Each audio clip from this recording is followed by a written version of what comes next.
Samantha Irvin just sang the national anthem or the Star Spangled Banner. And then there are 5 matches announced for this show, and it's going to be the main event is going to be CM Punk versus Drew McIntyre. Hell in a Cell. Then there's going to be Cody Rhodes and Roman Reigns versus Solo Sikoa and Jacob Fatu. I don't know which one will be the main event out of those 2 matches. I would assume it's the Hell in a Cell, but you never know. They could go with Cody and Roman taking the main event because both guys have ties to Georgia. Then there is Bayley versus Nia Jax for the women's championship. You have Rhea Ripley and Liv Morgan for the women's world title, and Damian Priest and Finn Bálor. 5 matches. And here we go. They're showing the Hell in a Cell structure right now.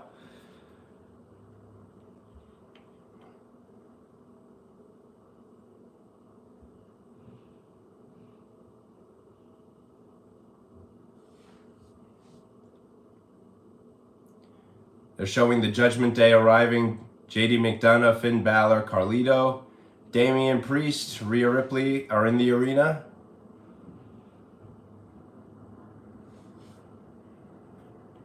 They're showing the shark cage where Dominic Mysterio will have to be inside that shark cage in the match between Liv Morgan and Rhea Ripley.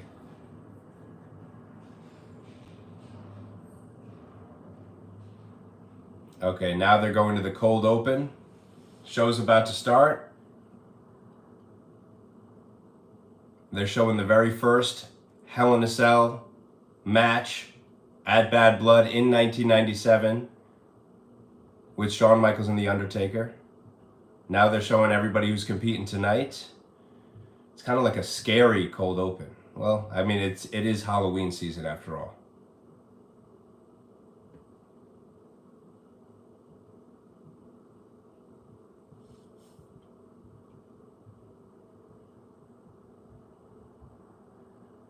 They're showing like a secret meeting between Triple H and Cody Rhodes back in July, where Triple H is letting Cody Rhodes know that there's going to be a Bad Blood event.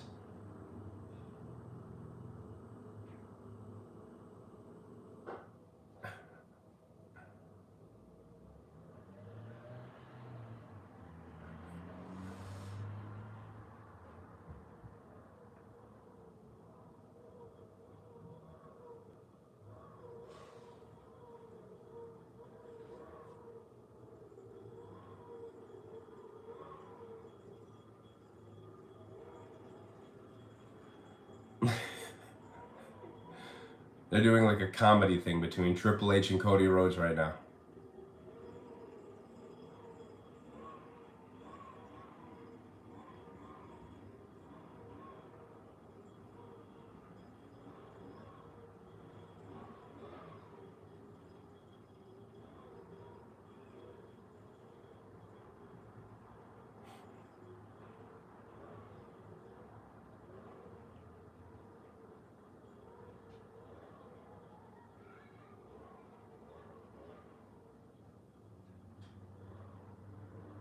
They're showing the State Farm Arena.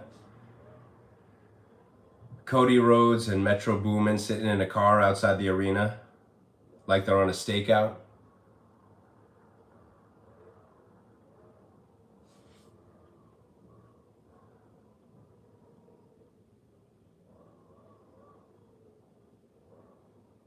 This is a promo that was from a couple months back when they first announced the Bad Blood event.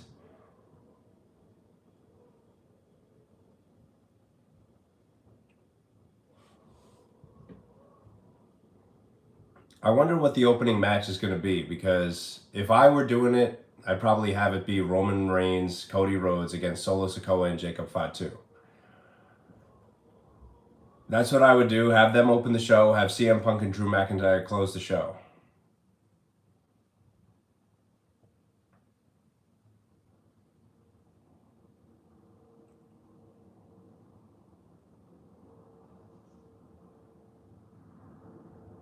Now they're previewing all the matches coming up.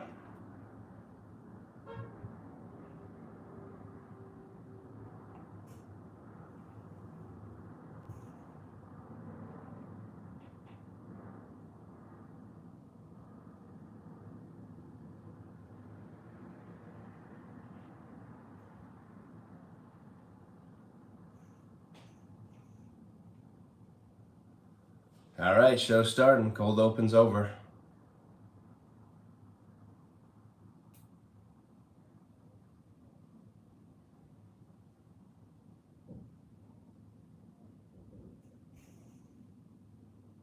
They're showing Triple H.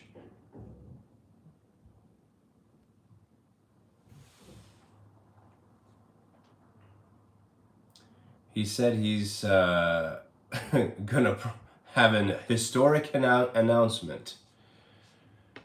I don't know what that's gonna be. But it looked like he was heading to the ring, so let's see if he comes out.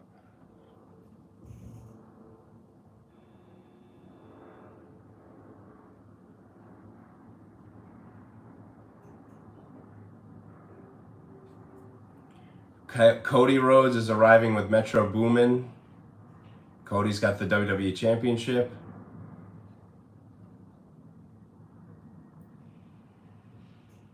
So I don't think Cody Rhodes and Roman Reigns will be opening the show. I think it's pretty clear. Let's see who it's going to be. They're bringing out the hosts of Bad Blood, which are going to be Naomi, Jade Cargill, and Bianca Belair.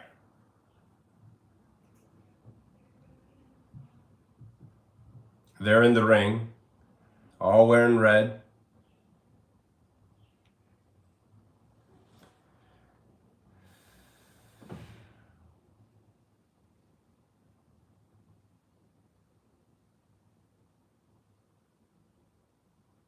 I don't know about the whole host thing for these premium live events, but you know, it gives them something to do because Jade Cargill and Bianca Belair are the tag champs, so they should be on the show in some capacity.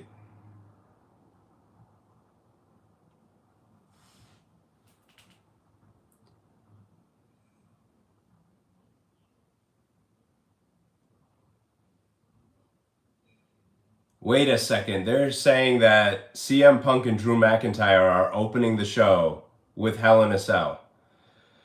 That's really surprising. I guess they really wanted to have Cody Rhodes and Roman Reigns main event.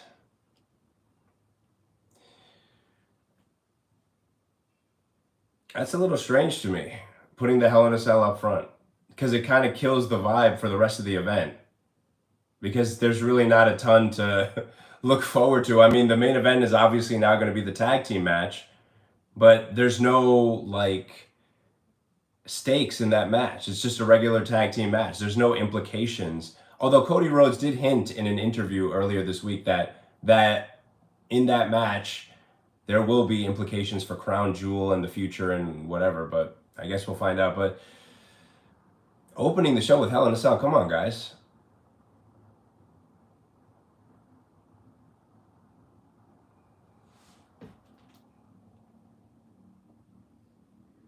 Drew McIntyre coming out first. Drew McIntyre's theme song is awesome, by the way. I listen to it all the time.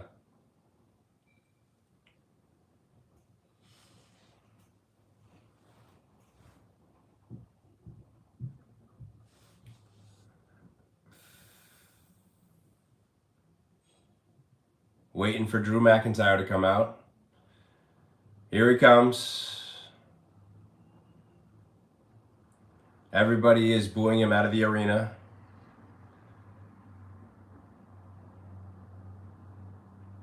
Wearing all black.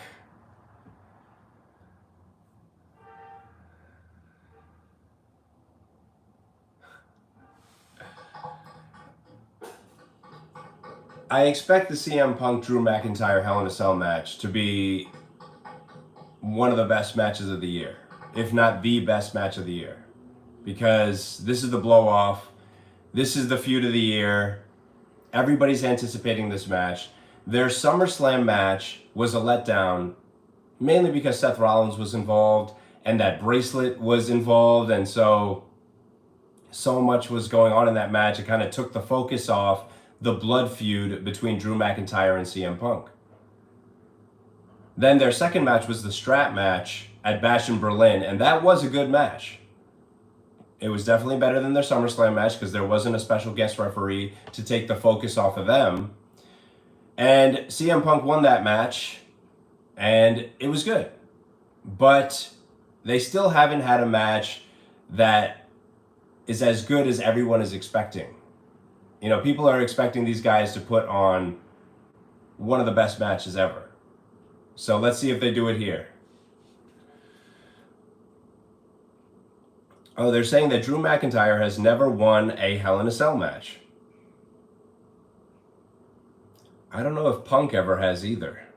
Oh no, he has against Ryback, definitely. Punk has beaten Ryback in the Hell in a Cell by cheating. The referee cheated and helped him.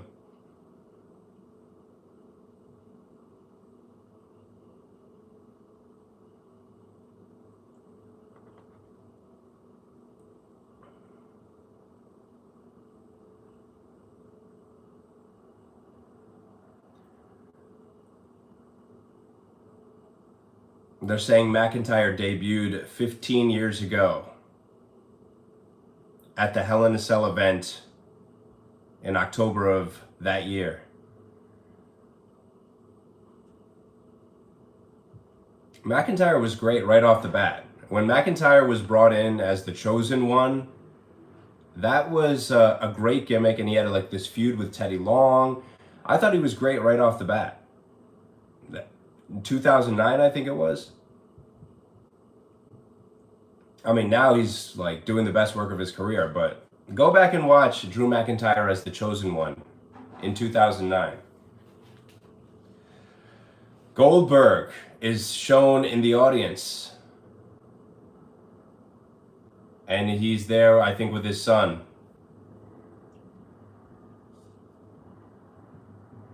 Killer Mike sitting next to Goldberg.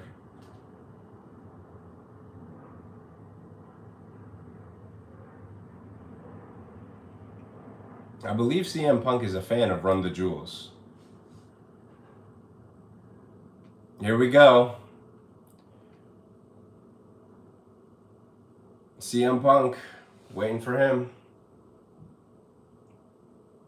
Here he comes.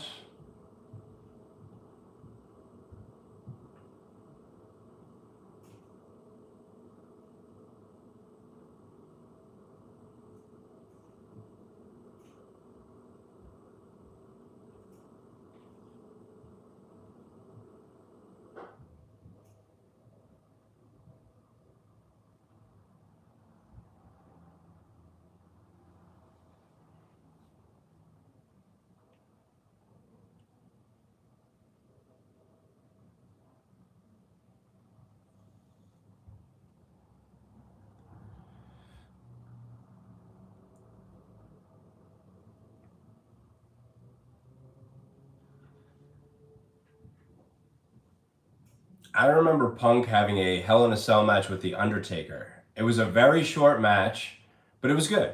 It was entertaining, and it was for the World Championship. And Punk lost that match and lost the world title to The Undertaker. I wasn't too happy about that, but here we go. I wonder what the pace of this match is going to be like. CM Punk said that he wants to bring this Hell in a Cell match back to what Hell in a Cell used to be. I mean, if he means like what it used to be when like the first Hell in a Cell match happened between Shawn Michaels and The Undertaker, I mean, that was a very well-paced match, a very basic match. It wasn't all this crazy weapons and this and that. And they did go on top of the cell, and Shawn Michaels fell off the side of the cell through a table. They did some stuff like that, but it was a real basic match that started out very simple, and it just escalated and escalated and escalated to the climax where Kane came out, ripped the door off the cell, Tombstone the Undertaker, Michaels won that match. So if he's saying that it's going to be a more slow-paced, basic match, hey, I'm a fan of that. I don't like all these random weapons, you know? It just waters everything down. Especially since this is probably the most important match this year in the WWE.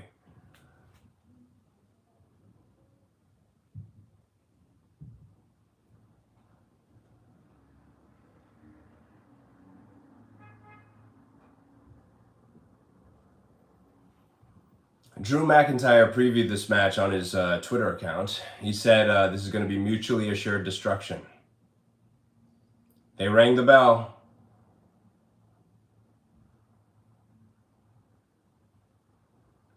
McIntyre and Punk, Hell in a Cell, underway. They're just standing, staring at each other. Neither of them is moved.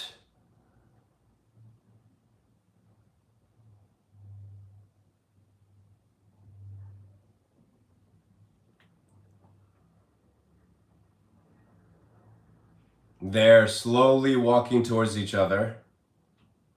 You know, they really gotta not have that Prime logo in the middle of the ring. That looks really lame because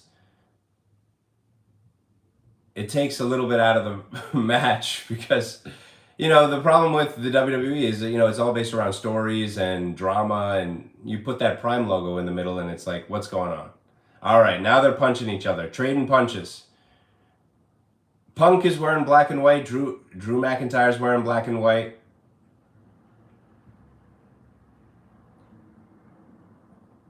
They're trading strikes back and forth here.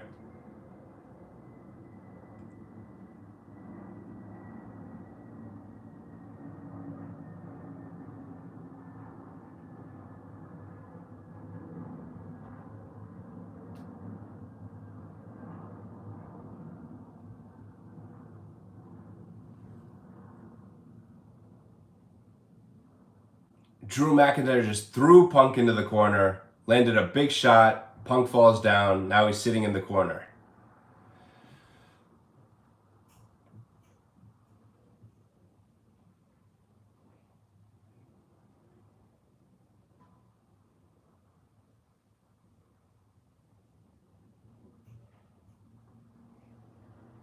And McIntyre just threw Punk out of the ring.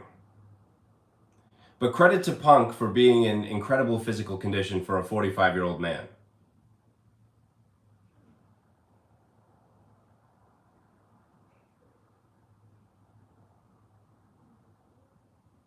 Drew McIntyre tried to throw Punk into the cell, and Punk blocked it.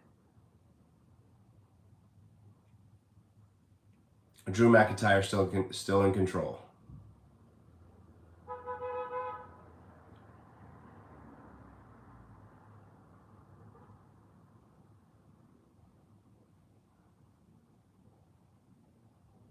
Punk just threw McIntyre into the cell. Both on the outside here.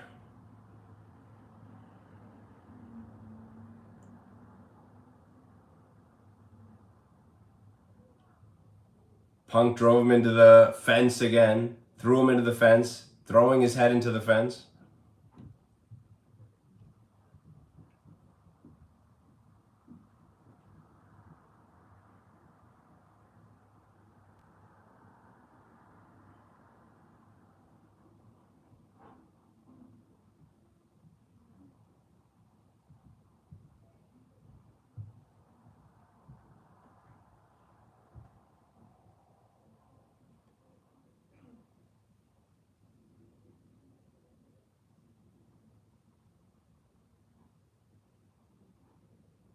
CM Punk just threw a table into the ring. Punk has a steel chair now. He went to hit McIntyre with it. McIntyre kicked him. McIntyre has the chair and just used it on Punk's back.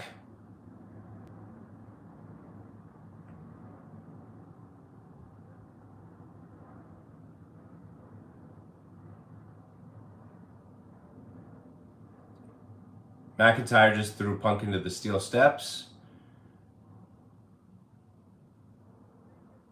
And McIntyre is now standing on Punk's head. Just basically... Oh, whoa, he just stomped on Punk's head.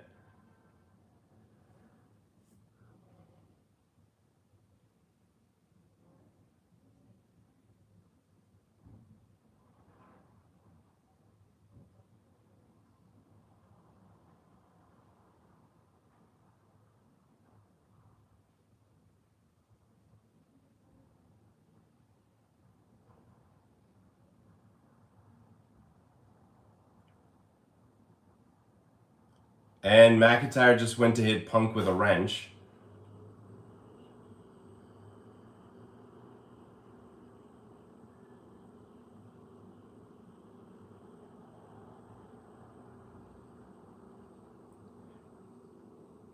Punk just took the wrench and was just like stabbing McIntyre in the head with it.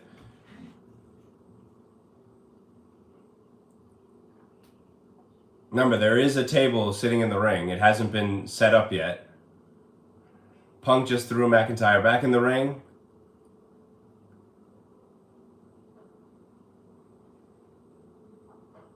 McIntyre fighting back now in the ring.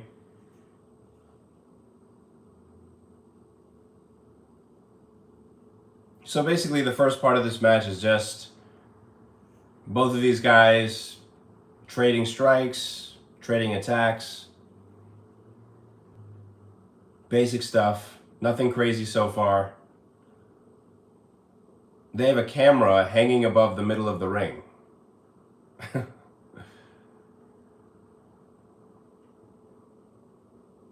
What the? McIntyre just ripped one of the table legs off and was gonna hit Punk with it. Punk blocked it, and now McIntyre's on the mat. Now Punk has the table leg.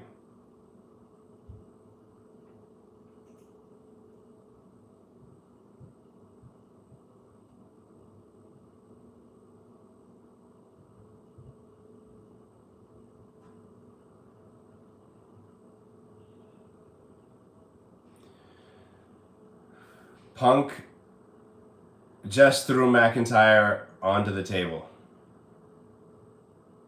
Table is not set up though. Now Punk is lifting McIntyre.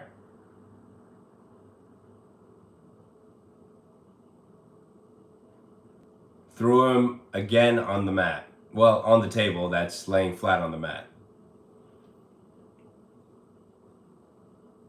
Nothing crazy yet. No crazy spots. Still early. We don't know how long this match is going to be. I mean, I'm still surprised they're going this long. I mean, they're having this match start the show. So I think they're going to go long. I think they're going to go long with this match.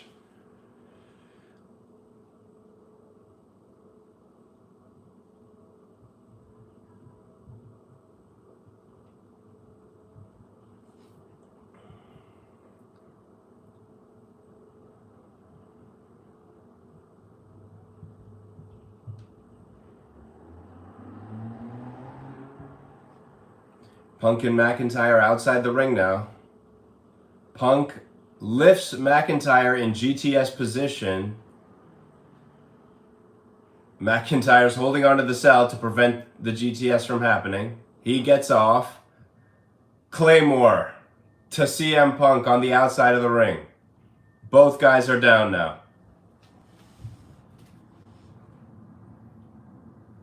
Pretty early for a Claymore in this match. So that's the first major thing that's happened during this match. Claymore.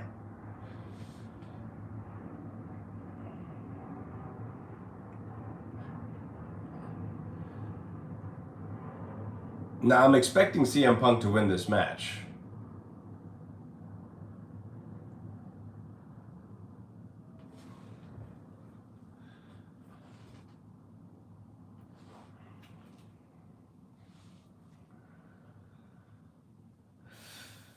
All right, McIntyre has picked up CM Punk. It looks like he's going to throw... Yep, he just threw Punk like a dart into the cell, the side of the cell. That's how Undertaker threw Shawn Michaels. The same way in 1997. Just threw him like a dart. McIntyre's in control. Okay, CM Punk is now bleeding from the head. McIntyre hit a Claymore, and now, because he threw Punk into the cell like a lawn dart, Punk is busted open.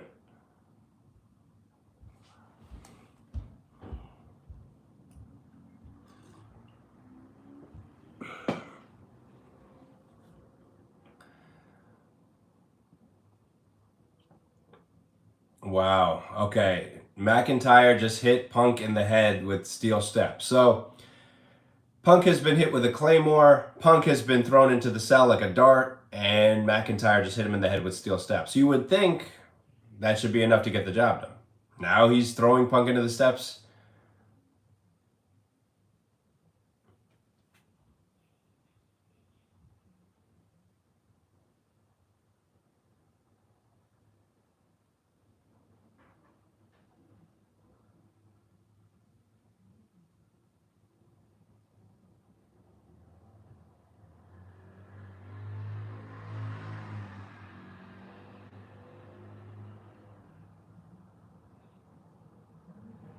McIntyre just punched Punk in the face. And he's saying that Punk's wife is going to leave him after tonight. Punk and McIntyre back in the ring. Punk laying on the mat, face covered in blood.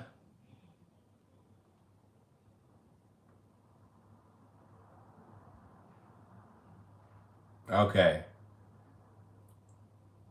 McIntyre has one of those tools from the toolbox that he pulled out from under the ring and was jamming it into Punk's head. I don't know if it was a wrench or what, but I don't know. But Punk is already covered in blood. Still early on in this match.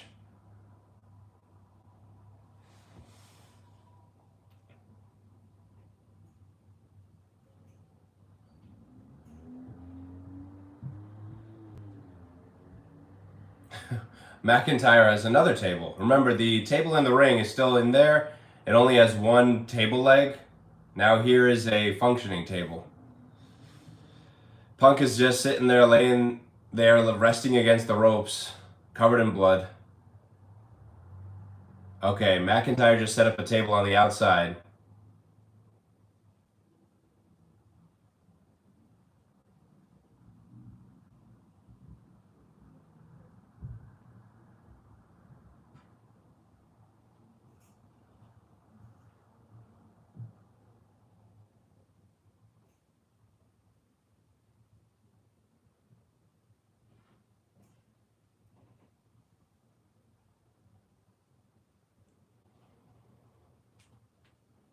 McIntyre just punched Punk. Punk fell to the mat. McIntyre is in complete control here. I mean, he's been destroying Punk for the past couple of minutes.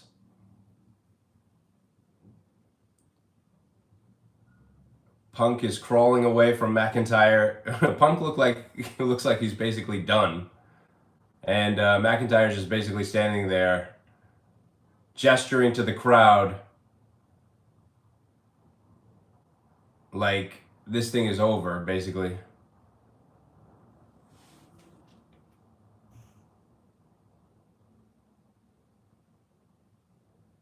Okay, McIntyre had Punk. He lifted Punk up. Punk reversed and got a knee to McIntyre's face in the corner. Is he going to hit a bulldog now? Let's see. And he's going for a bulldog and could not hit it. McIntyre reverses and he almost threw Punk out of the ring. Punk fought back. Punk is on the top rope now. And double axe handle to McIntyre. Punk is fighting back. He's trying to get back in this thing. Now Punk has like a wrench or one of those tools from the toolbox. And he's going back to the top rope. with the wrench. And he was trying to hit McIntyre off the top rope. McIntyre suplexes Punk, though. He caught Punk and suplexed him.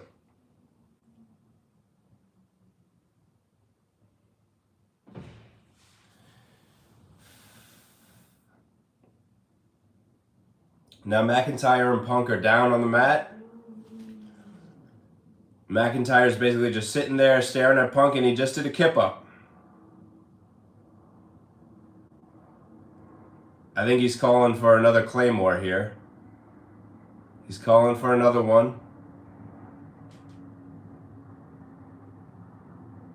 And Punk rolled out of the ring.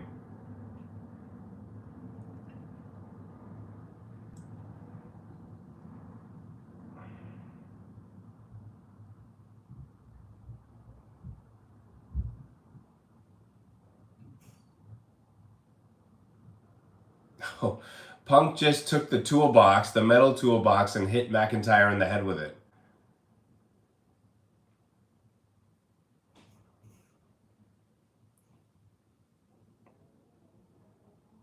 Okay, McIntyre is busted open. His blood is pouring out of McIntyre's head. Geez, that might be dangerous. That's a lot of blood coming out of McIntyre's head. And Punk just hit McIntyre in the head again. Right in the face. That's a lot of blood coming out of McIntyre's head. Now Punk is on the top rope with the toolbox in hand, jumps down and hits McIntyre in the head with it.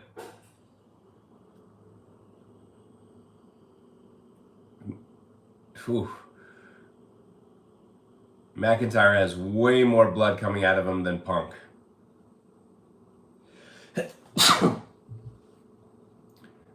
And then Punk knee to McIntyre in the corner. Another knee to McIntyre's face in the corner.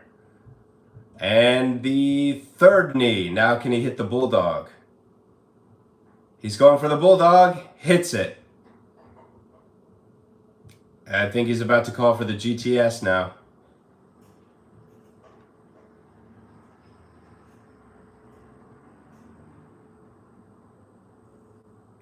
Punk is standing, and yes, he's calling for the GTS. McIntyre flat on the mat. Let's see. I don't think he's going to hit the GTS. Or if he does, he's going to do it to McIntyre outside the ring so he goes through a table, if I had to take a guess. Nope, McIntyre reverses. Punk has McIntyre up again. GTS. He hit it. Now McIntyre rolled outside the ring, though. So Punk couldn't go for the pin. This match is not anywhere near over because they haven't gone through any of the tables. That's how you know it's not over yet. They have a table set up outside the ring that they haven't used yet. That's one of the disadvantages of setting up a table too far in advance. It takes away some of the drama. You know it's not going to be over till that thing gets broken. All right, now Punk rolls outside the ring to where McIntyre is to throw McIntyre back in the ring. Oh, McIntyre, Claymore, goes for the pin. 1, 2, Punk kicks out just before 3. So McIntyre, with his last bit of energy, hit the Claymore. That was a Hail Mary, and it didn't work. Now both guys laying flat on the mat, covered in blood, exhausted. McIntyre has way more blood on his face. I mean, that thing was gushing blood when Punk hit McIntyre in the head with that toolbox.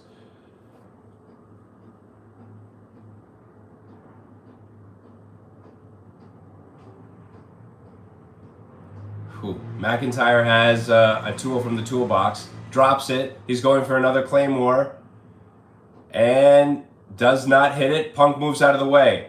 Going for sharpshooter. Sharpshooter. Whew. Yes, he has the sharpshooter locked in on McIntyre.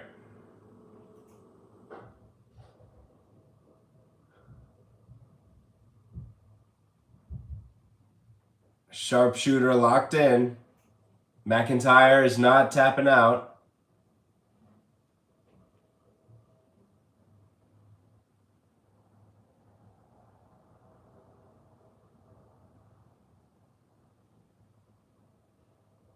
Now McIntyre picked up the wrench that was sitting on the mat, hit Punk with it a few times, so Punk broke the hold. Now he's jamming that tool into Punk's head. I don't know if it's a wrench or what.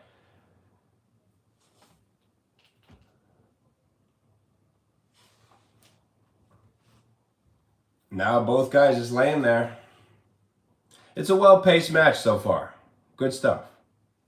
It's a good match so far.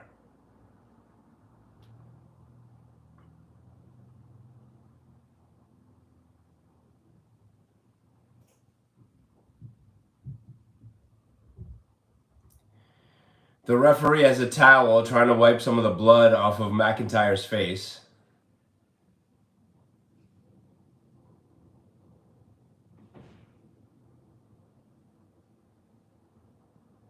I don't know why they wiped all that blood off McIntyre's face. That was making it better. Now they're trading punches. My guess is they're going to do that table spot right here pretty soon. That table is set up outside the ring. I'm guessing that's going to break in the next minute or two. Oh, McIntyre going for the Future Shock DDT. Punk reverses, has him in GTS position. McIntyre gets off and is now chopping Punk. Another chop to Punk. Oh, Punk just hit McIntyre in the head with a kick. Now both guys laying on the mat.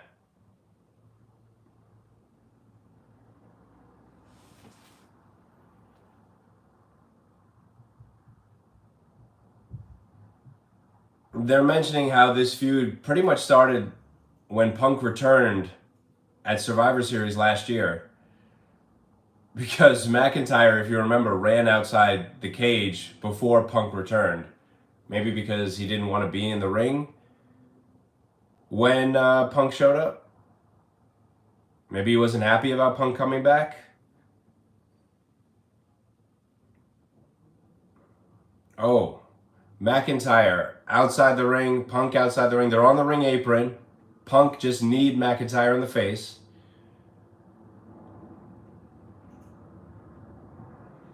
And McIntyre has him in suplex position. Both guys go through the table. McIntyre just suplex Punk to the outside of the ring where they had the table set up. Both guys go through the table. Good match so far. It's good. They're doing a good job here. Whew. The end of this match is probably coming.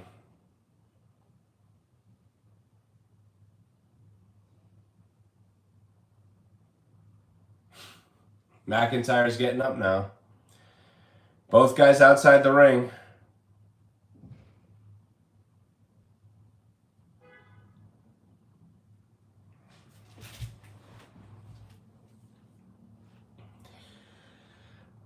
McIntyre picking up the steel steps on the outside.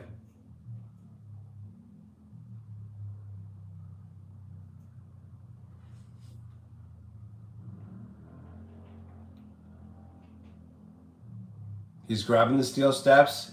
He's got him up.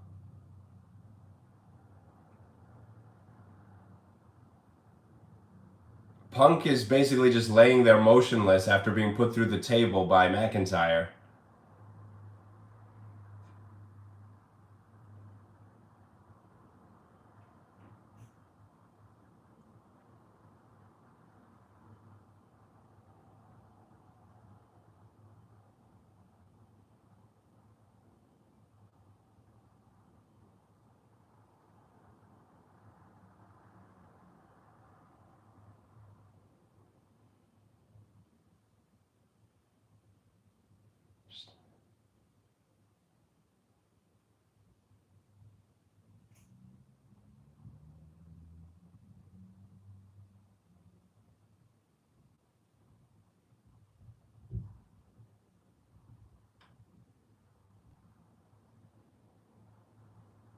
Punk is now moving. McIntyre just put the steel steps inside the ring. Threw Punk inside the ring. Now McIntyre's in the ring.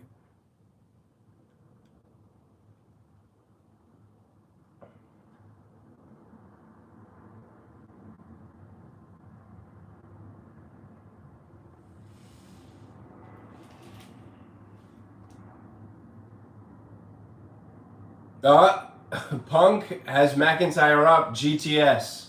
Goes for the pin. 1, 2, and McIntyre kicked out just before 3.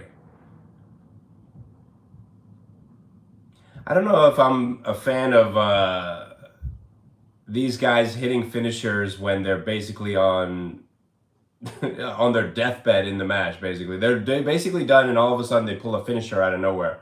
I don't know if I like that. It's kind of like a little lame, but here we are.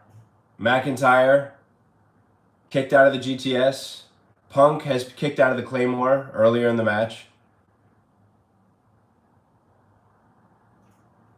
Okay, McIntyre has Punk. He just hit white noise on CM Punk. Sheamus's move. On the steel steps in the ring. Goes for the pin. 1, 2. Punk kicks out.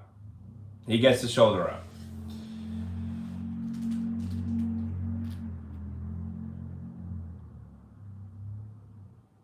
I don't think McIntyre should have went for a pin there because we all know that's not the finish of the match. We're at the latter stages of this match. You know that McIntyre hitting a white noise on Punk on the steel steps is not going to end this match. This match is ending either on a GTS or a Claymore. We all know. But, come on, you know it's going to be a GTS. Punk is winning this match. He's got to. McIntyre is on his feet, though. Punk is laying.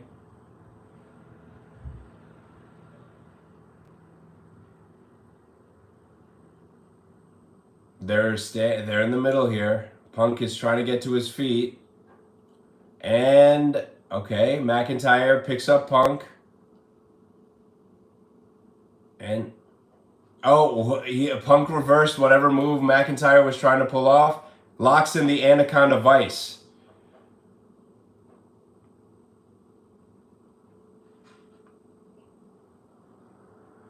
Punk still got it locked in. But McIntyre has one of those tools. Has the wrench. And Punk grabs the wrench and is hitting McIntyre in the head with the wrench. The end of this match is coming.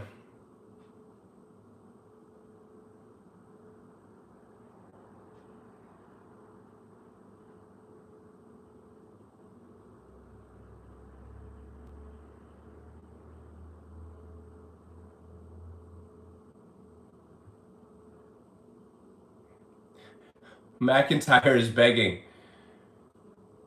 Begging McIntyre was begging Punk not to hit him with the wrench. Punk goes to hit him with the wrench, and then McIntyre hits him with a low blow. McIntyre is now bleeding profusely again, because I think because of that shot with the wrench.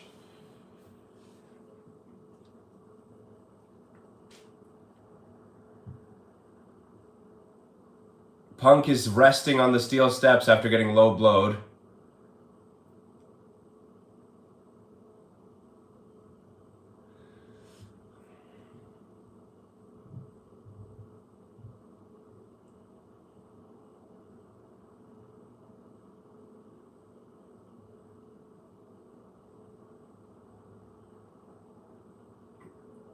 Drew McIntyre might have a bag of thumbtacks with them.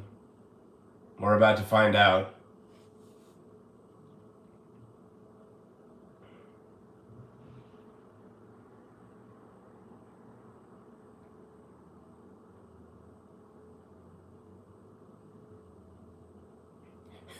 The referee was trying to hand Drew McIntyre a towel to wipe some of the blood off his face. Oh, wow.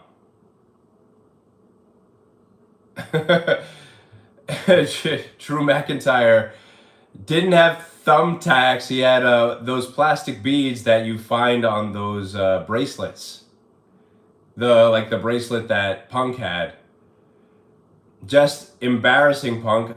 Whoa. McIntyre just went for a claymore on Punk and he missed and landed like back first on the steel steps.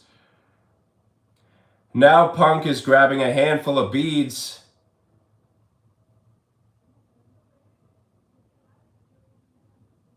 He's got a chain.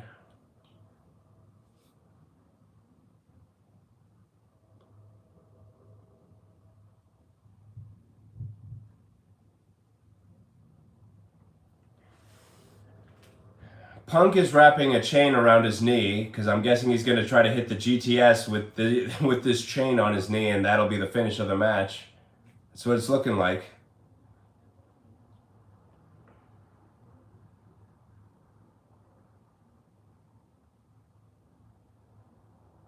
Okay, now Punk has all those beads in his hand, and he's going to shove them in McIntyre's mouth, I'm sure.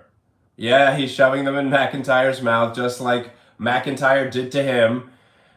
Punk lifts up McIntyre, hits the GTS with the chain on his knee, goes for the cover. 1, 2, 3. CM Punk defeats Drew McIntyre in the Hell in a Cell. This feud's over. Hopefully Punk goes into the world title picture now.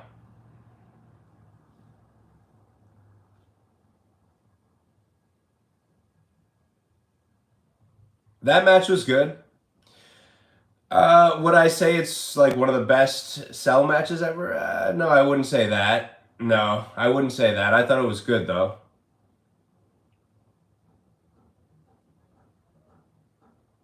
Probably the best of their 3 matches. I mean, their strap match at Bash in Berlin was good, but I would say this is the best of their 3. Did it meet my expectations? No, I thought it was going to be better. The things that I didn't like about this match, too much using the wrench that they got from a toolbox, because I don't know why they keep using a wrench, but the other thing is hitting finishers when they're pretty much done. You know, like they look like they're about to like die, and then all of a sudden they hit a finisher. That kind of takes you a little bit out of the match because you know that's not realistic. The other thing I didn't like about this match, McIntyre having a bag full of beads just to insult CM Punk and dumping it on his head. Yeah, this is a Hell in a Cell match. This is serious business. I mean, CM Punk is one of the greatest wrestlers of all time. You can't be messing with him like that. And then it cost him. He lost the match. But it makes McIntyre look a little dumb. In fact, Punk and McIntyre have both looked a little dumb throughout this feud and throughout their 3 matches. Like, remember when Punk, in one of their previous matches, was like paying so much attention to the bracelet? It's like, dude, you're in the middle of a match. Who cares about the bracelet? Deal with that later. I don't know. That's the one thing about this feud. They made too much about this bracelet, and it played a role in the very ending of this match. The whole beads with the bracelet and all that. They made too much about that bracelet. If they weren't going to bring AJ Lee back, they shouldn't have made so much of a big deal about the bracelet. You know, if like AJ Lee made an appearance in this match, that would have made a big difference, because that would have been like, okay, well, the whole bracelet thing made sense because her name and Larry, CM Punk's dog, their names are on that bracelet, and then if AJ showed up and interfered in the match, that would have been cool. But it never happened, so anyway, I'm just glad that Punk won, so he can go after the world title at some point. Gunther is scheduled to defend the world title against Sami Zayn on Monday. I want Sami Zayn to win. I don't think that's going to happen. Gunther's probably going to retain. I don't know who will be the one to take the world title off Gunther. I mean, I wouldn't have it be Punk because, I mean, although Punk and Gunther could have a great match, but I mean, what kind of feud could Punk and Gunther have that would be super interesting? I don't know. There's a lot more interesting feuds that Punk could have with people like Cody Rhodes, Seth Rollins, Roman Reigns, The Rock. I mean, there's so many people that Punk could have a great world title feud with. Punk and Gunther, that doesn't really make much sense because they don't have a history or anything. Punk has exited the cell. Punk is walking back up the ramp. He just fell down because he can barely walk. And here comes paramedics from the back to help Punk. But Punk is determined to walk out on his own power.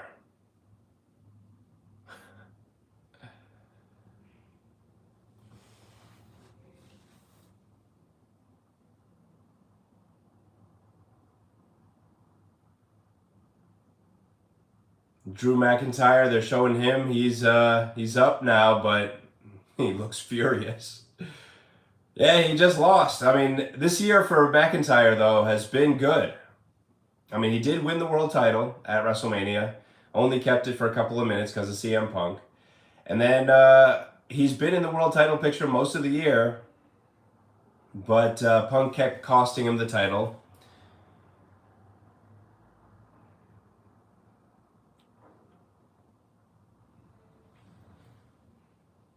But McIntyre loses the feud with CM Punk.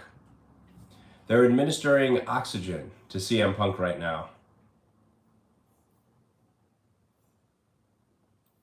Punk is taking the oxygen mask off and is saying he wants to call his wife.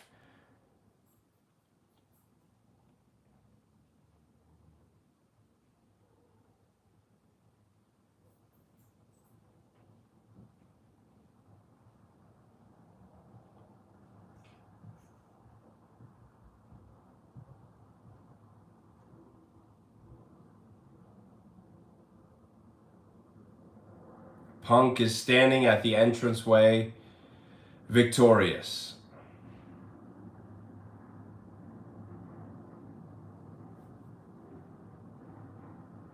Now they're showing a commercial for WWE 2K24. So that match is over. Now we know Cody Rhodes and Roman Reigns will be main eventing against Jacob Fatu and Solo Sikoa.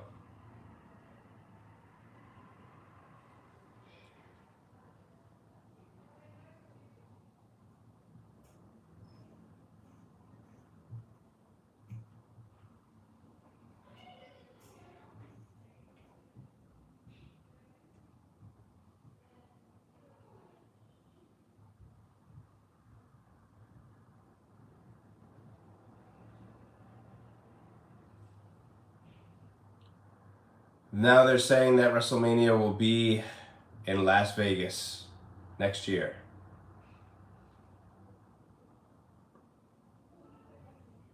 My guess is they're going to put one of the women's matches next.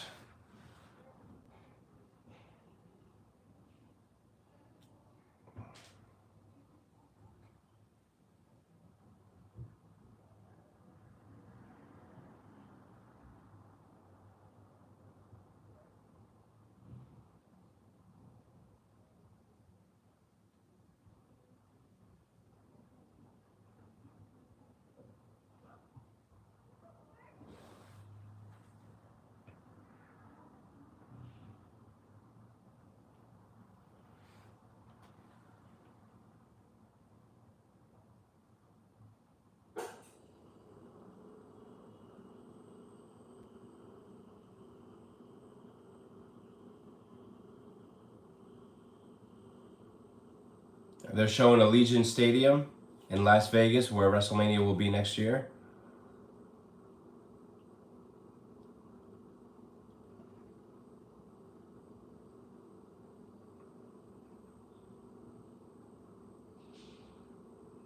Here comes, Bayley versus Nia Jax.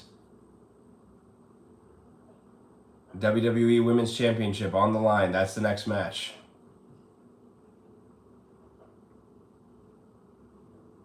Now my guess and my prediction is that Nia Jax is losing the title here. That's my guess. I don't know if Bayley is going to beat her. I don't know if Tiffany Stratton is going to cash in the Money in the Bank on somebody. I don't think Nia Jax is walking out of this match or this night with the Women's Championship, because who is available to challenge her? Michin, Naomi, Bianca Belair, and Jade Cargill are the tag champs. So, I mean, there's really not a lot of challengers for Nia Jax. Now, if Bayley gets the title back, now you have Nia Jax, Tiffany Stratton, Chelsea Green. There's plenty of people for Bayley to face. Although she has faced these people before. But I just don't think Nia Jax is going to be holding that title after tonight. I mean, I guess they could extend this further with, Nia Jax holding the title, but who would be her next challenger? I mean, Michin just defeated Chelsea Green in a dumpster match, so yeah, I guess it could be Michin.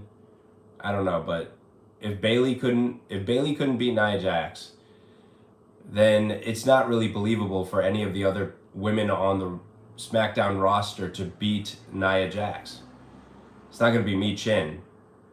And the only people who would pose a real threat to Nia Jax, Jade Cargill and Bianca Belair, they're tag champs, so they're probably not going to be challenging Nia Jax anytime soon.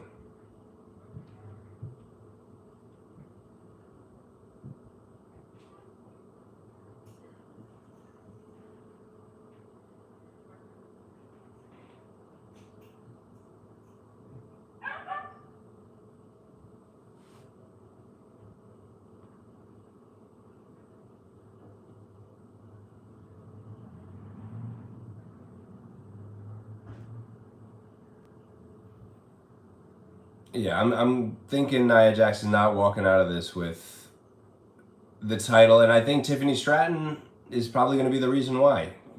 I mean, Tiffany Stratton interfered at SummerSlam and helped Nia Jax win that title. I have a feeling Tiffany Stratton's going to interfere here and cost her. By accident. It's going to be by accident.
I mean, you could say that Nia Jax could be holding the title until Jade Cargill defeats her. But I think Tiffany Stratton will be holding that title first before Jade Cargill ever gets to it. Because I'm pretty sure they want Jade Cargill to get better and better and better, and then she becomes women's champion. They're showing people in the crowd. They got Lillian Garcia, Booker T, Jacqueline is here.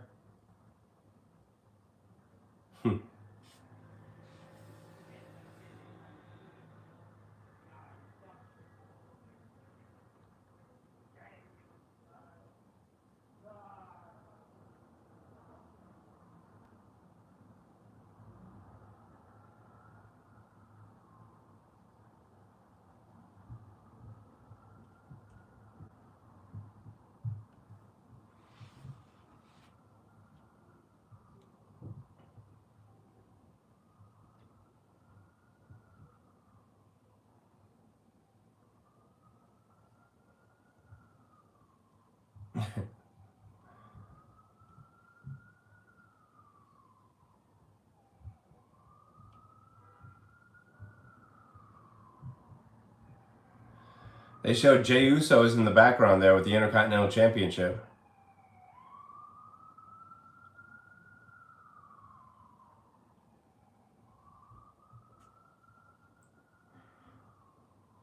Naomi is saying she thinks Bayley is going to get the title back.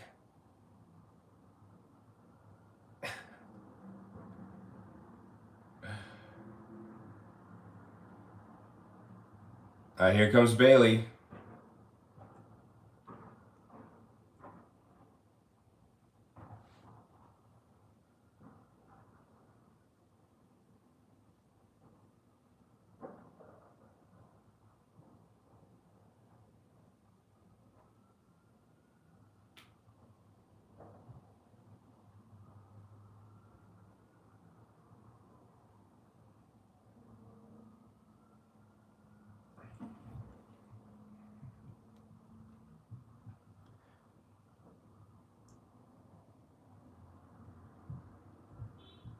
I really think Bayley is winning the title back here.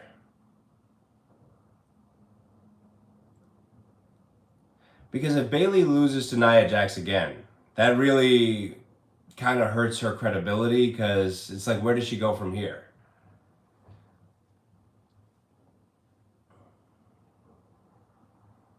I mean, you have to remember, before this run that Bayley has had this year, she lost a lot of matches, especially to Bianca Belair. Bayley has been making a lot of people look good for many years. And then this year, she got her opportunity to be champion. She faced Io Sky at WrestleMania. They had a really good match. Bayley wins the title. Then she was champion until SummerSlam. You know, she had some good title defenses. She had a good run. But if she loses here to Nia Jax, I mean, what's next for her? I mean, who's out there for Bayley to have a feud with? Chelsea Green? I mean, it would be better if they had a feud over the title. Here comes Nia Jax. Let's see if Tiffany Stratton's with her. Nope. Tiffany Stratton, nowhere to be found. But you know Tiffany Stratton will be making an appearance at some point. It would be best if Tiffany Stratton cashed in and made it a triple threat match. Now that would be interesting.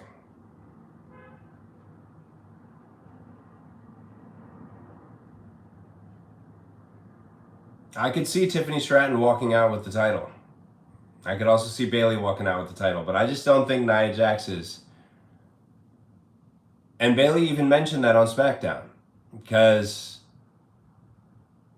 it's either going to be Bayley or it's going to be Tiffany Stratton taking her title away.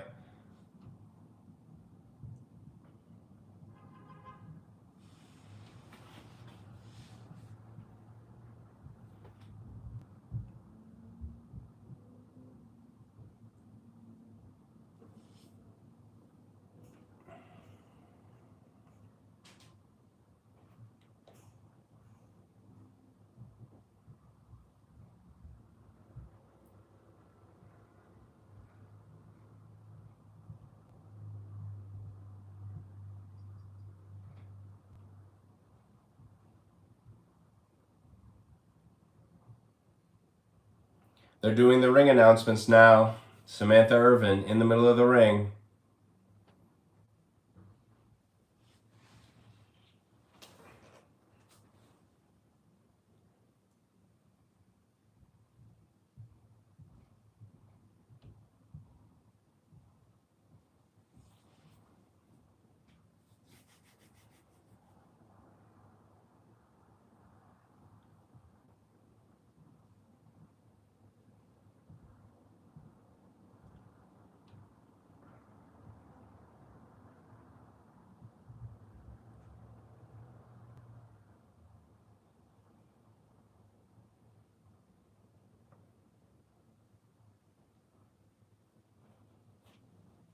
All right, ring announcements over.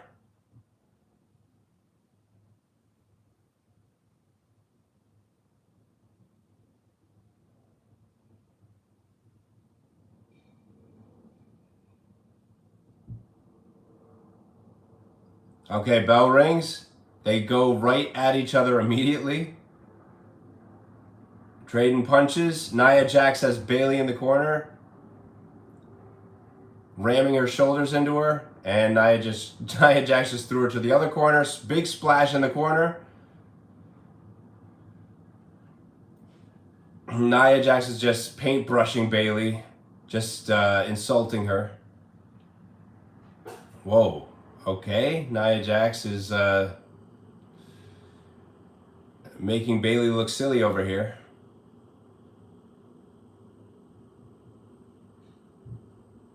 Oh, wow. Huge clothesline by Nia Jax. Goes for the pin. Bayley kicks out at 2. Now Nia Jax is she's got a hold on Bayley. Got her arm wrapped around her neck. This is a really quick-paced match, so, you know, right off the bat, they're going crazy with the action here, so I'm guessing this is going to be a short match. Bayley is getting destroyed by Nia Jax.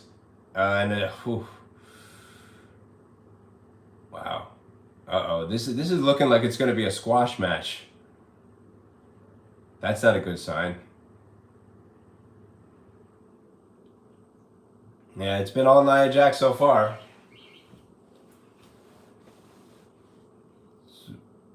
Making Bayley look like she's not on the same level. That's not good. Okay, Bayley fighting back. Now Bayley is getting bear hugged by Nia Jax.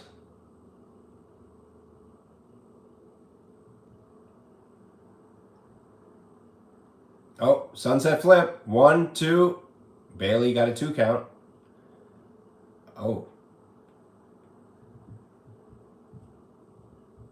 Nia Jax has grabbed Bayley's ankle. She's got a hold on Bayley's leg.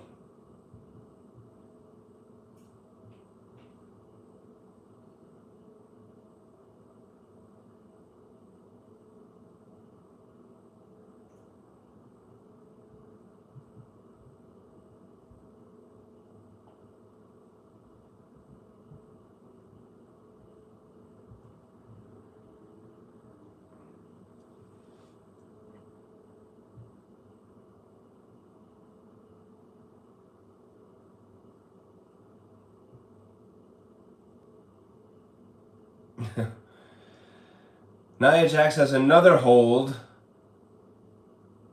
Almost like a camel clutch here on Bayley.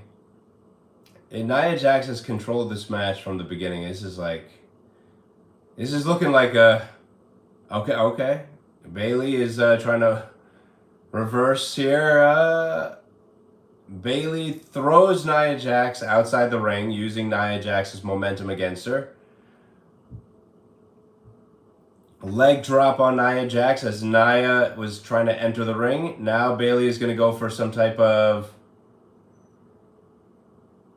Oh no. Baseball slide to Nia Jax.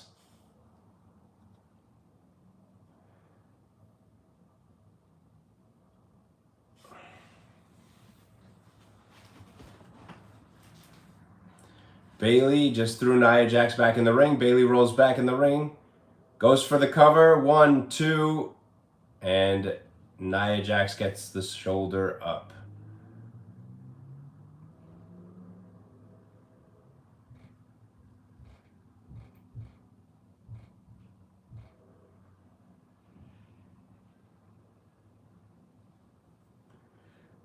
Just did a hangman to Nia Jax on the second rope. Now, Bayley, suicide dive.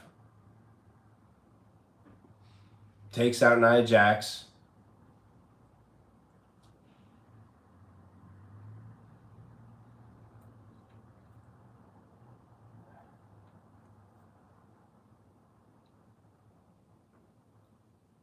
Nia Jax gets back up and just headbutts Bayley.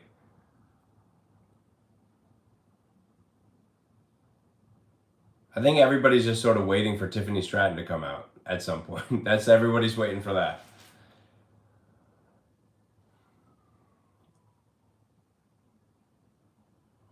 Whoa. Nia Jax just splashed Bayley, who was like upside down on the top turnbuckle.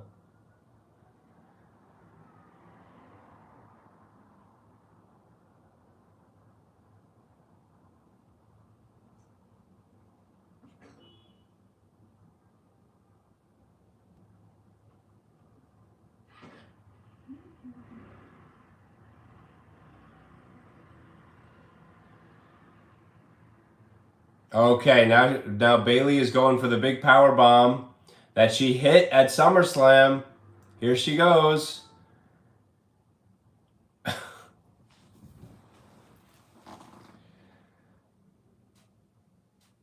Wow. Okay, so Bayley went for a big power bomb on Nia Jax, right?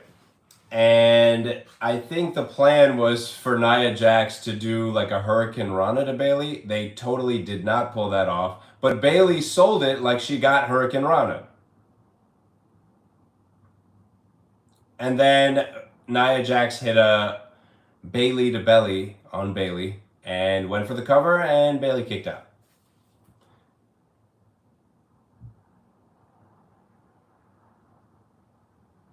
Now Nia Jax just hung Bayley on the top rope, on the top turnbuckle, and throws her down. Now Bayley is sitting in the corner. Nia Jax went for a splash, and that didn't work. Bayley moved out of the way. Now now knee to the face.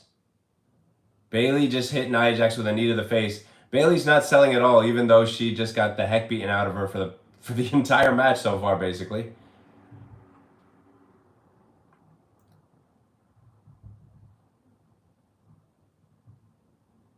I mean, Bayley just went for like a sunset flip to like a power bomb into the lower turnbuckle, and I think they pulled it off, but it just didn't look right. So again, I don't know. There's a little bit of sloppiness in this match that's kind of ruining things.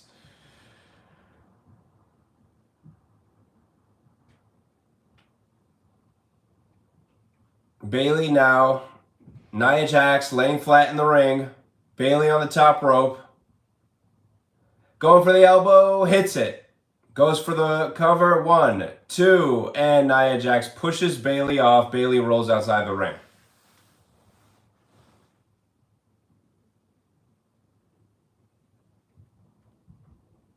Tiffany Stratton's probably coming out here soon.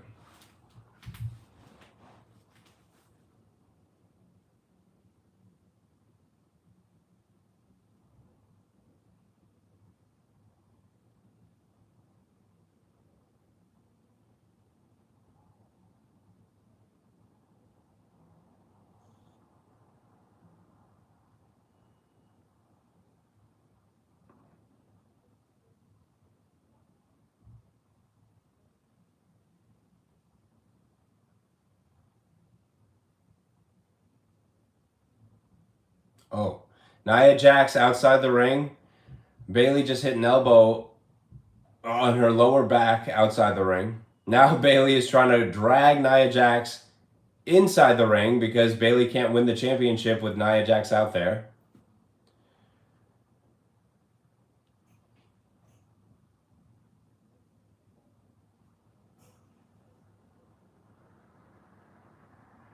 Oh, Bayley went to attack Nia Jax. Nia Jax punched her in the stomach.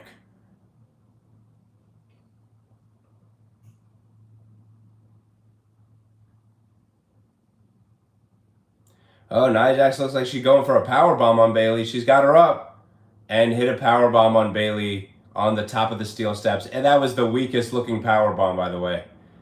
And she picked her up again and threw her into the barricade.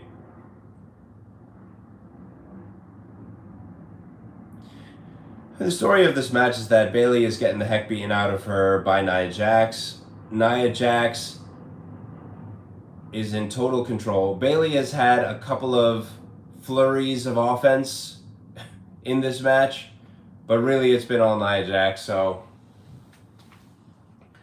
Bayley is going to need a miracle here. She's going to need Tiffany Stratton to come out and do something. Bayley is basically just laying there motionless on the mat. Nia Jax just picked her up and is paintbrushing her, just basically letting her know she's not on her level. And I don't know what that was. Again, these women are being sloppy here, so it's hard to tell who's hitting the offensive move and who isn't. Because it looked like a Samoan drop from Nia Jax, but like Bayley, I don't know. It looked like some kind of a mistake. But apparently it was supposed to be. I don't know what happened there, but Nia Jax hit some type of an offensive move on Bayley. Went for the cover. Bayley kicked out. Okay, now, whoa. Nia Jax has Bayley.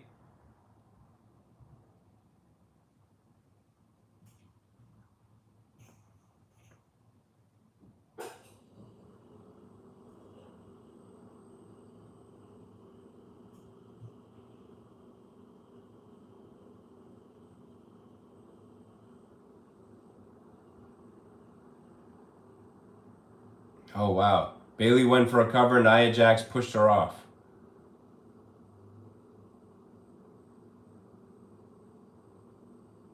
Oh, wow. Okay, so the referee has now been taken out because Bayley just kicked Nia Jax. Nia Jax fell on Jessica Carr, who is the referee. So now they got Bayley and Nia Jax. So there's going to be cheating going on here.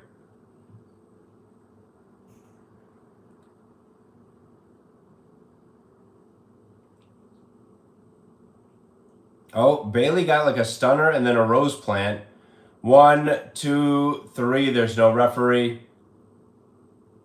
There's no referee. Yeah, here comes Tiffany Stratton now. She gonna cash in the Money in the Bank here. Oh, okay. Oh no, she just hit Bayley in the face with the briefcase. Now the question is she gonna cash in? Both women are down, Bayley and Nia Jax. The referee's down too.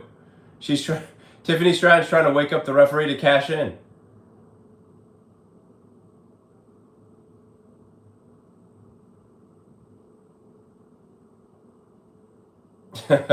Now Nia Jax just woke up and sees Tiffany Stratton trying to cash in the Money in the Bank.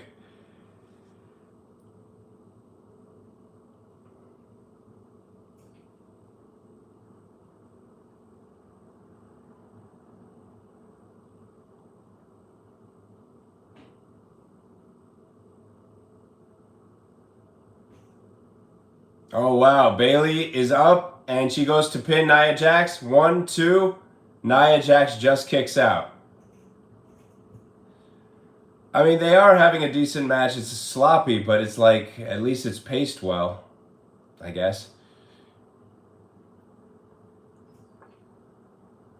All right, Bayley is still in control here. Tiffany Stratton is standing outside the ring with that briefcase. And she... Oh, wow. So she distracted Bayley. That gave Nia Jax enough time to recover. Nia Jax is on the top rope, has Bayley on her shoulders, and hits a Samoan drop. Now she's gonna... And Nia Jax just sat on Bayley and won. Okay, so Nia Jax retains the championship.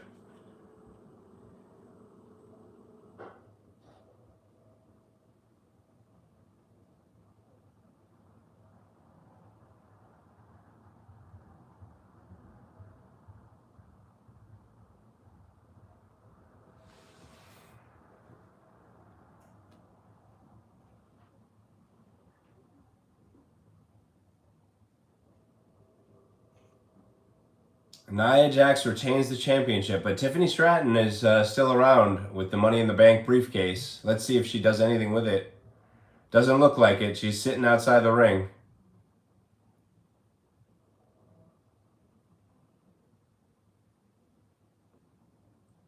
So they tried to protect Bayley here by having the interference by Tiffany Stratton, by giving Bayley the visual pinfall over Nia Jax when the referee was down. But Bayley loses, and Tiffany did not cash in.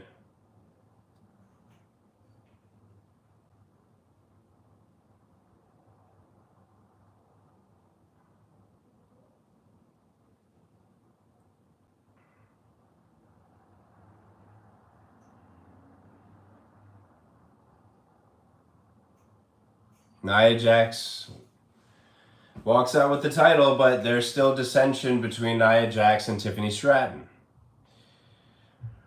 One of these days, Tiffany Stratton is going to cash in that Money in the Bank. I guess Tiffany will turn babyface if she cashes in on Nia Jax.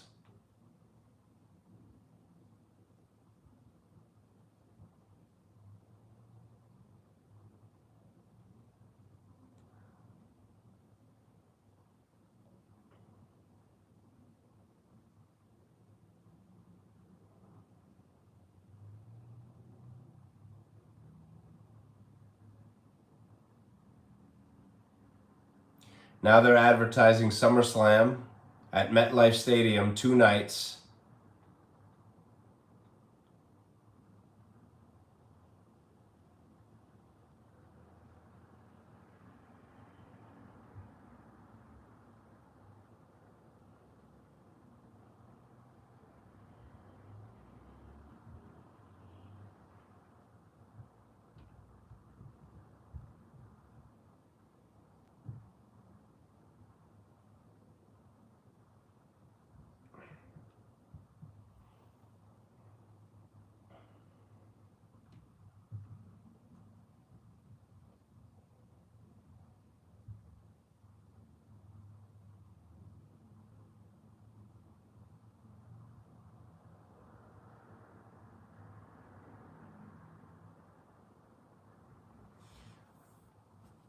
Advertising NXT on Tuesdays on the CW now.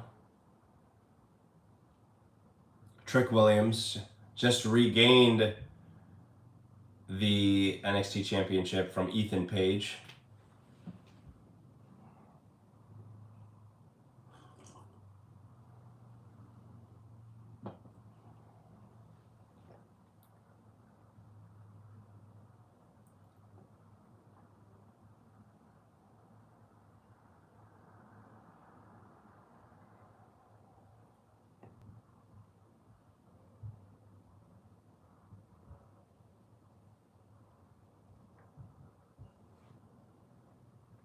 They're doing a commercial with Xavier Woods and a new game called Dragon Ball Sparking Zero. Too many commercials, guys. Come on. Let's get to the next match. My guess is the next match is Damian Priest versus Finn Bálor. That's my guess.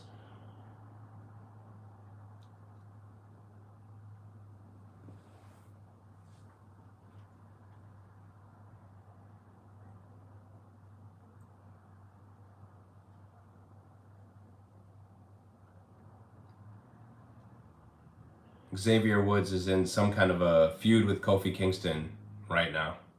Or sort of a feud. Although Xavier Woods did just recently pick up a win over Rey Mysterio. So there you go. That's impressive. I would like to see them do something interesting with Xavier Woods and Kofi because they kind of just been floating around recently.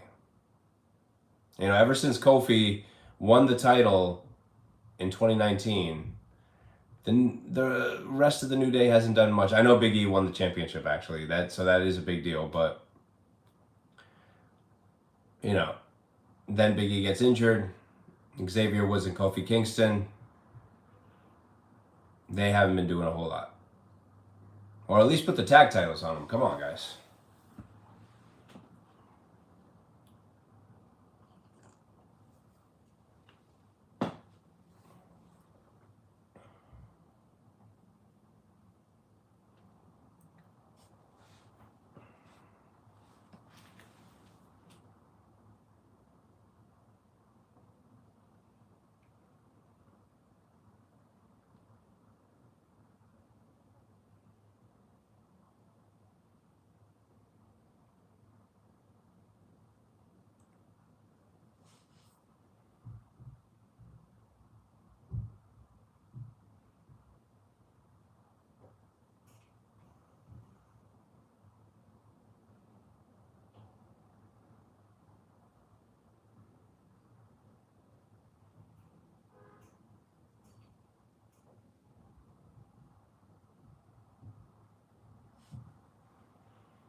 Yeah, they got a lot of commercials here. Now they're showing Jake Gyllenhaal in a Prada commercial. Jeez.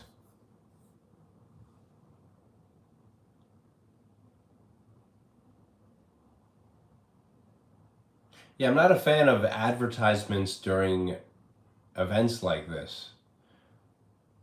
But they're really ramping up all of the advertising with these premium live events, and they have that Prime logo in the middle of the ring.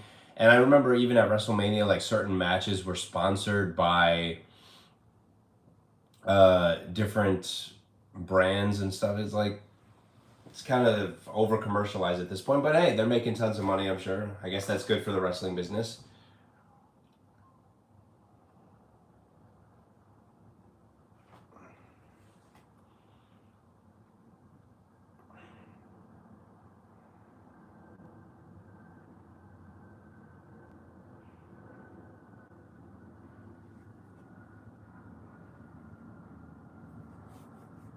Still advertisements.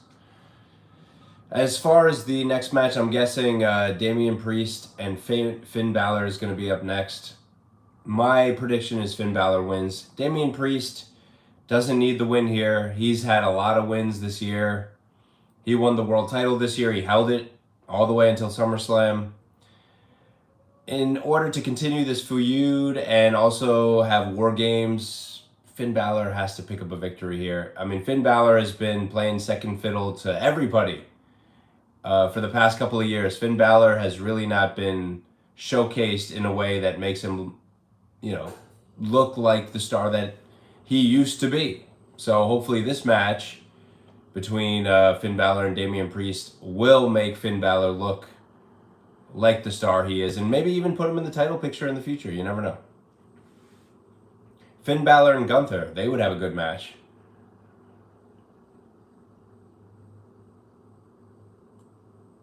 They're showing people at ringside. It's like got some of the four horsemen there. Arn Anderson, Tully Blanchard. X-Pac was also there.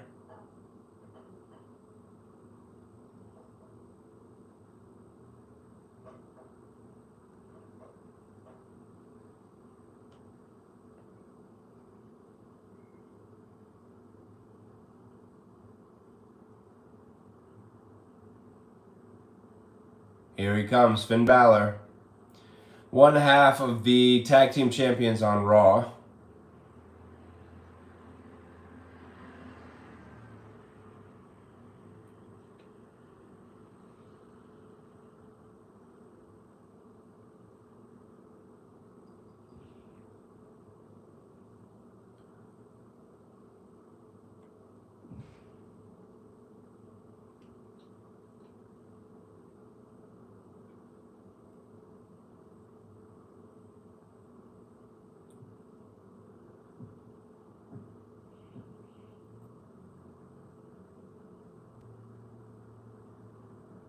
Finn Balor is coming out by himself. I'm sure there will be interference by other members of the Judgment Day.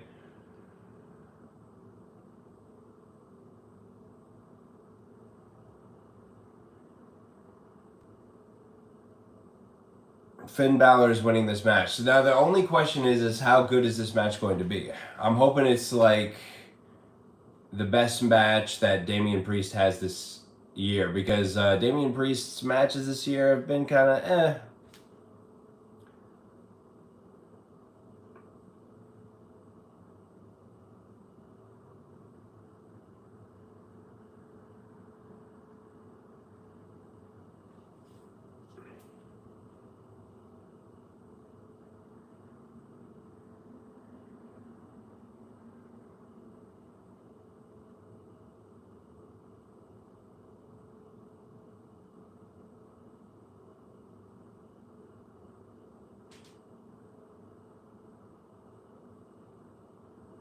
Here comes Damian Priest.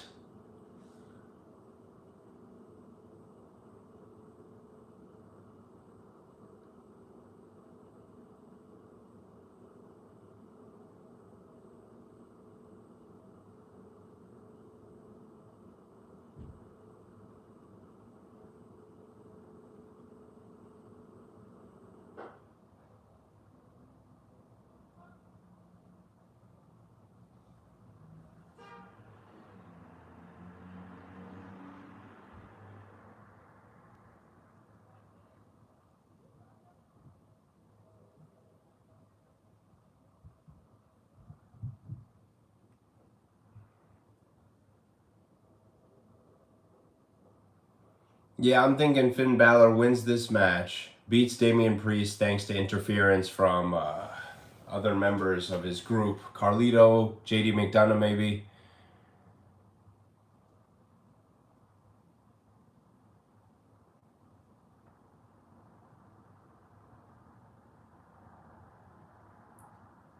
Quavo from Migos is here.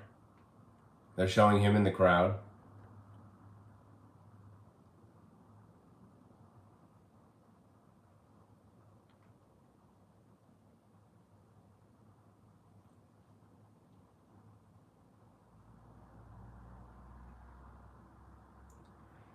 Lil Baby, the rapper, is here.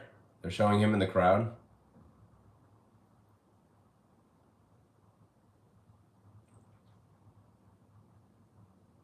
Metro Boomin is being shown in the audience.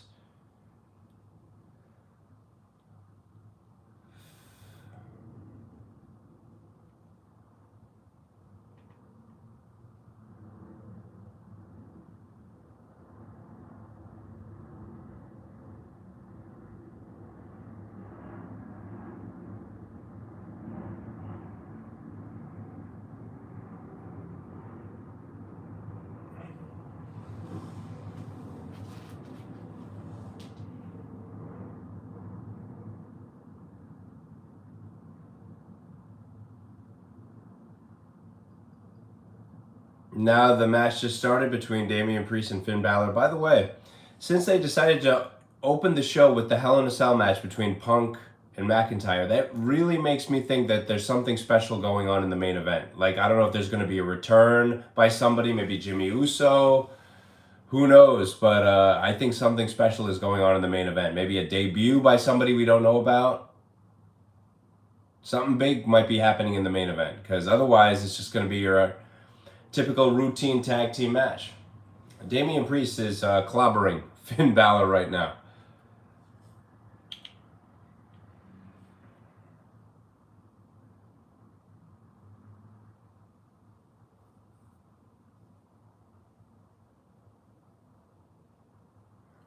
Whew.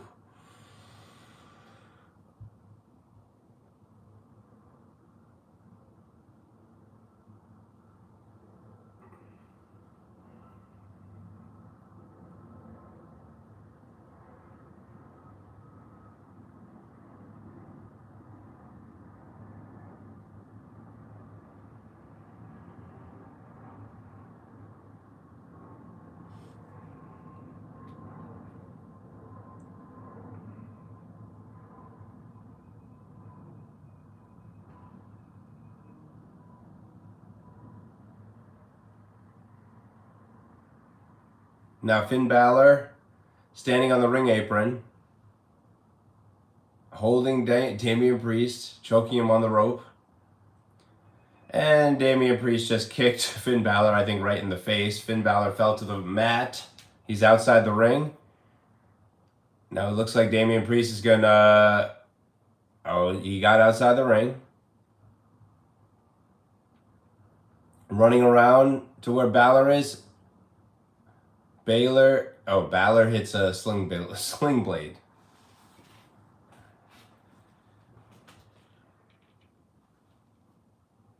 It would be funny if Balor won straight up. Just straight up. That's not going to happen. They're not going to do that to Damian Priest after investing so much time into Damian this year. But hey, I would be cool with it because you got to have Finn look legit. I mean, the main event scene, they need more people. And Finn has been doing not much for many, many years. He's just been hanging around.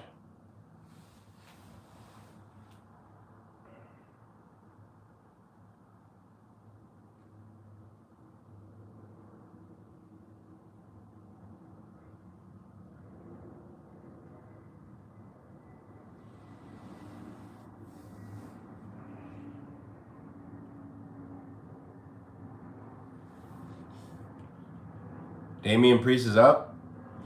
Just kicked Finn Balor.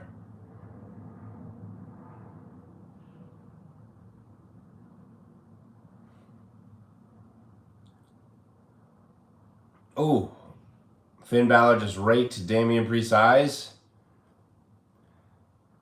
hitting elbows to Damian Priest's shoulder and neck. And now Finn Balor's got his arms wrapped around Damian Priest's neck.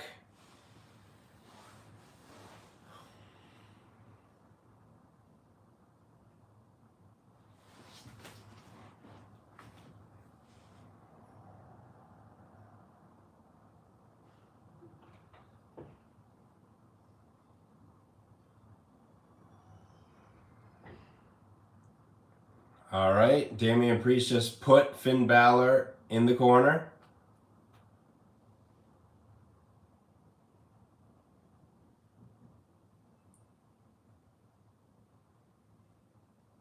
Whoa. Damian Priest just hit Finn Balor really hard. And by the way, Corey Graves just mentioned something, which I'm happy he mentioned it. He said that Finn Balor has never mentally been the same since he won the Universal Championship. He was the very first Universal Champion, and he was forced to relinquish it the next night due to a shoulder injury during the match he had with Seth Rollins. I believe it was at SummerSlam to win the title. So, and that's true. I mean, Finn Balor was supposed to be the first Universal Champion, and who knows what kind of career he could have had if he hadn't gotten injured in that match with Seth Rollins. And he's never really recovered. He's never won another world championship after that very first one that he only held for one day. So this may be his road back to the top. Abdominal stretch on Damian Priest by Finn Balor. So Balor is using a lot of holds on Priest here.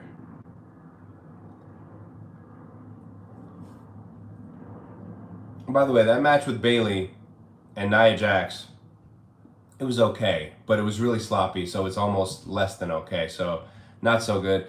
The Hell in a Cell match between McIntyre and Punk, I would say it was good. Not as good as I wanted it to be, but it was good.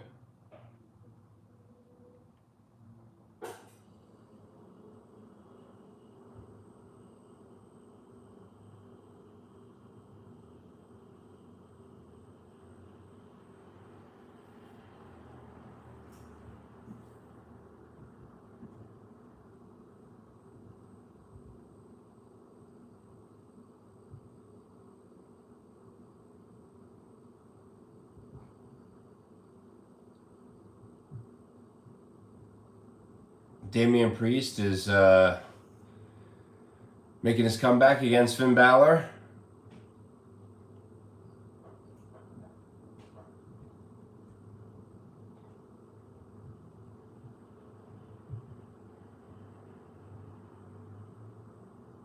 Uh-oh. Damian Priest, broken arrow on Finn Balor, goes for the pin. Balor kicks out at 2.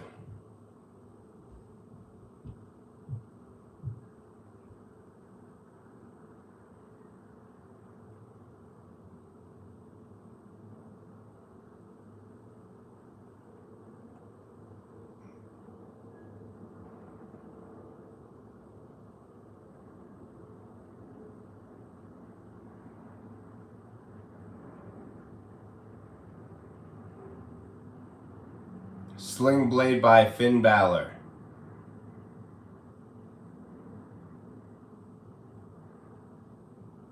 Oh, wow. Damian Priest he's hitting Finn Balor with like 2 Trouble in Paradise type of kicks. And clothesline of Finn Balor, goes for the pin, and Finn Balor kicks out at 2.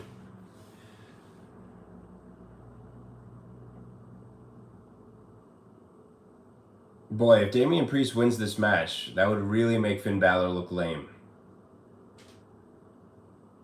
Finn Balor has to win this match, so they could have that War Games match with whoever, but Team Finn versus Team Damian Priest.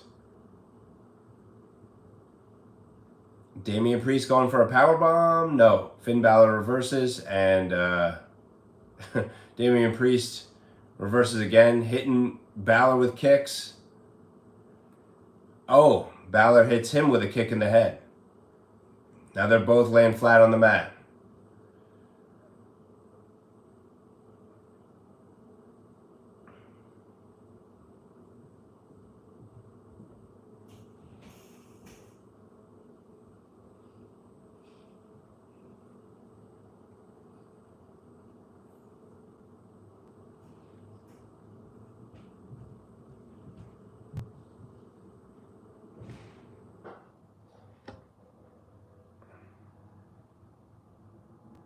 Finn Bálor just chopped Damian Priest.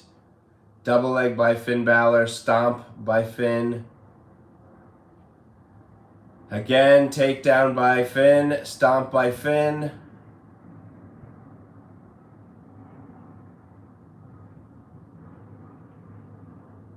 Oh, wow. Whoa. Razor's Edge by Damian Priest. Goes for the cover. 1, 2. Finn Bálor just kicks out.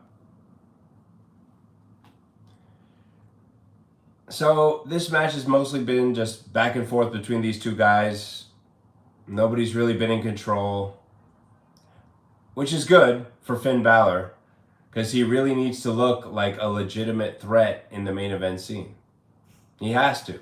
He's got to be made to look as good as Priest. And these guys are around the same age too, so it's not like you got to make Priest look better because he's he's got a lot of years left or something. No, you don't. Whoa, Priest just threw Bálor over the announce table. Now Damian Priest is clearing the stuff off the announce table. Looks like he wants to put Bálor through it.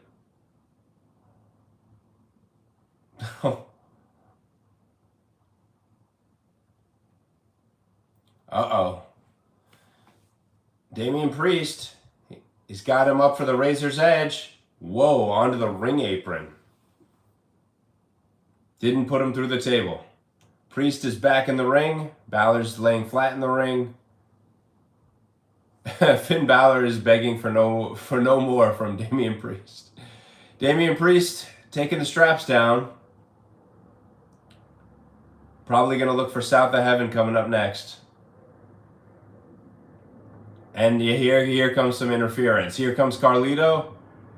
The referee is telling Carlito to get away. And Jaden McDonough hits a hangman on the top rope to Damian Priest. Bálor hits Priest with a kick. Bálor is climbing to the top rope and goes for the coup de grace. Hits it on Damian Priest. Let's see. 1, 2. Priest just kicks out before the 3. I still think Balor's winning this match, by the way. He's got JD McDonough and Carlito at ringside. He just hit the coup de grace on Damian Priest. Bálor has to get this done. Otherwise, Carlito, Bálor, and JD McDonough will look like fools if he doesn't get this done.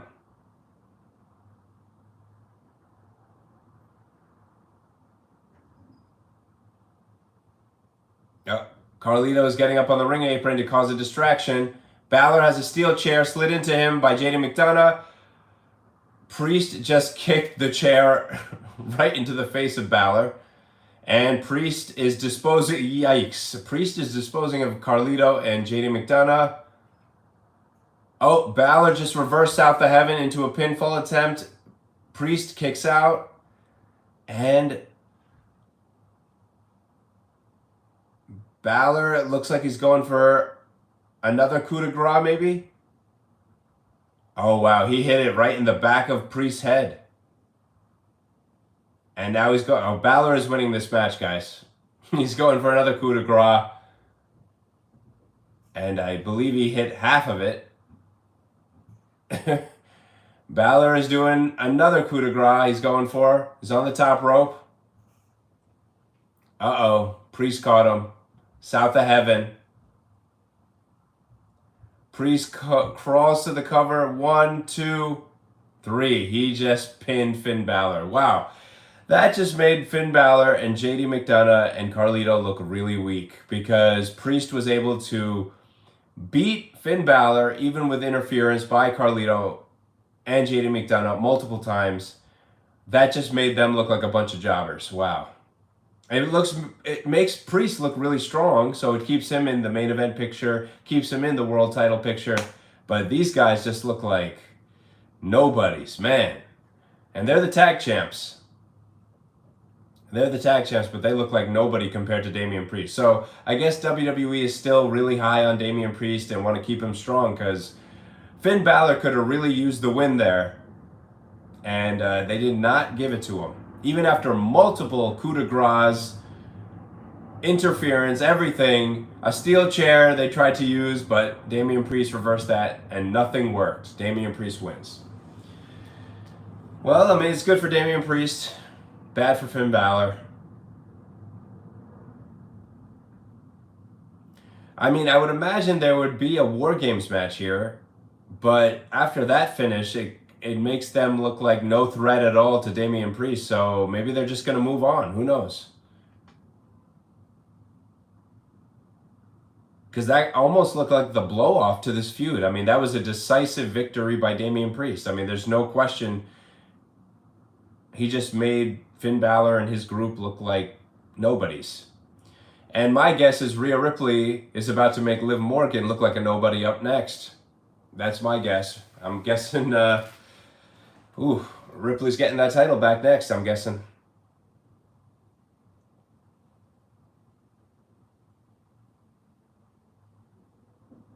Priest is celebrating, and Finn Balor, Carlito, and JD McDonough look furious.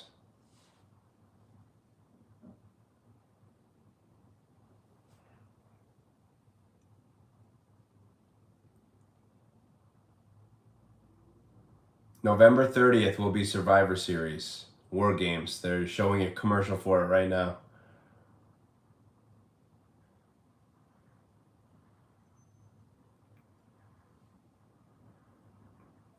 It's going to be in Canada, Vancouver, British Columbia.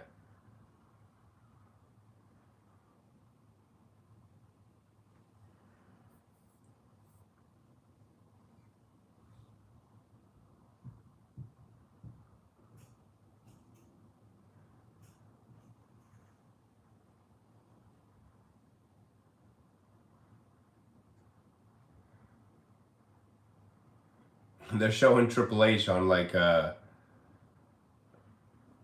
it almost looks like closed circuit TV, but they have like a camera sitting right in front of Triple H's table backstage. On Monday, they're advertising Jey Uso versus Xavier Woods for the Intercontinental Championship. Jey Uso is obviously going to win that one, but I'm guessing Kofi's going to try to get involved or something, or maybe not get involved, and that's going to lead to further dissension between Woods and Kingston. And Sheamus will face Pete Dunne on Monday. My guess is Pete Dunne will win that one, because he's a lot younger than Sheamus, and he's got a big future. And also, we know Sami Zayn will be facing Gunther for the World Heavyweight Championship. I want Sami Zayn to win. Unfortunately, I think Gunther's going to retain.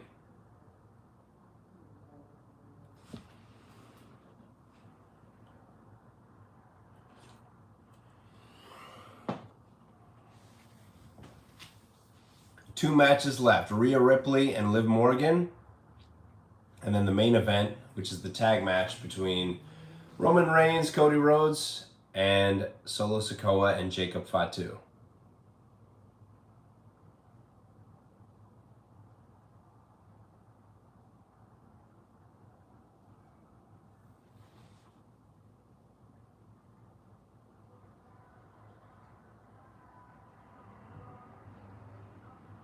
Whoa, Triple H is coming out apparently. They're playing his Motorhead theme song. Not the King of Kings one. Time to Play the Game, that one.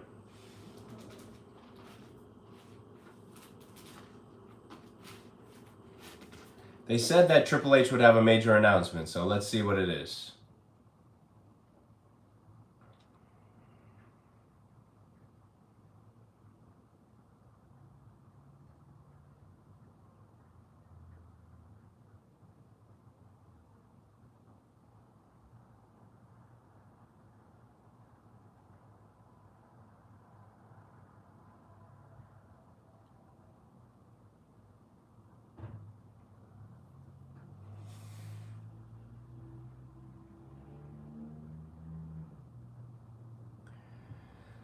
They've got a podium or something in the middle of the ring that says Crown Jewel on it. Crown Jewel will be their next major show at the beginning of November. And it looks like there's a championship sitting on that podium.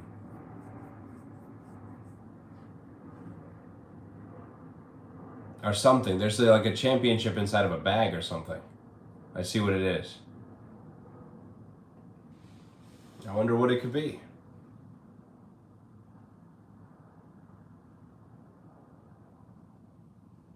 He said he has a major announcement. Let's see what it is.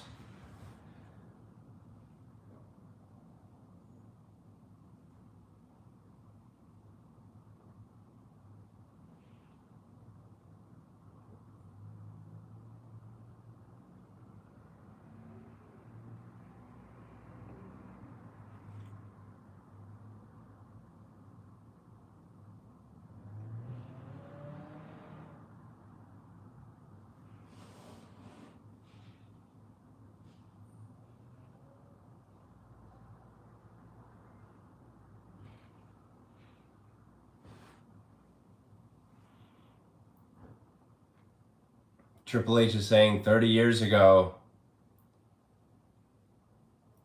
he was living in Atlanta, Georgia, working for WCW. 16,000 people are in this arena, State Farm Arena, right now. This is the largest gate for an arena show in WWE history. Wow. That many people came to see Bad Blood.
So they're going to have the world champions on both brands face each other, men's and women's, and the winner will be Crown Jewel champion. They have this really fancy championship with a bunch of diamonds on it that he just showed. So it's going to be Gunther versus Cody Rhodes, I'm guessing.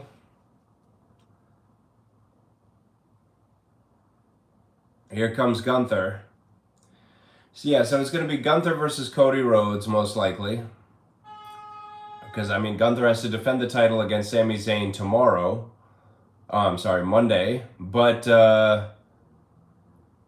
it's looking like it's probably going to be Gunther and Cody Rhodes. I would love for it to be Sami Zayn that wins the world title, but I think it's going to be Gunther and Cody Rhodes at Crown Jewel. And I'm guessing Rhea Ripley is going to be winning this world championship here in a few minutes against Liv Morgan. And so she's probably going to be facing Nia Jax at Crown Jewel. I'm not really a big fan of having champions face champions for no particular reason. It's like, why? Why do you have to have a definitive winner between these two people?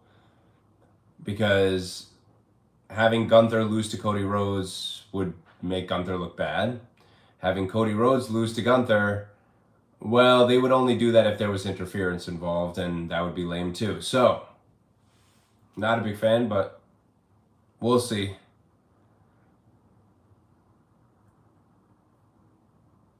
Gunther saying, what would Bad Blood be without the World Heavyweight Champion? He's wearing a suit. Not here to wrestle.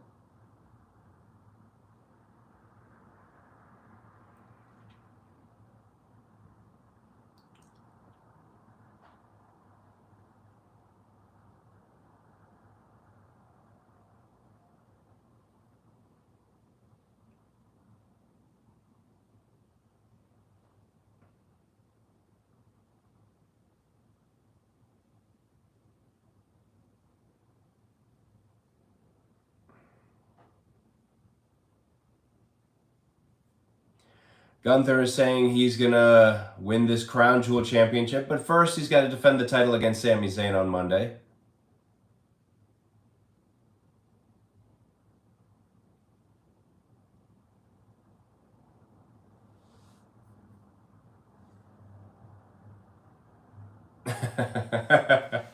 He's saying that Sami Zayn is not cut out to be a top guy.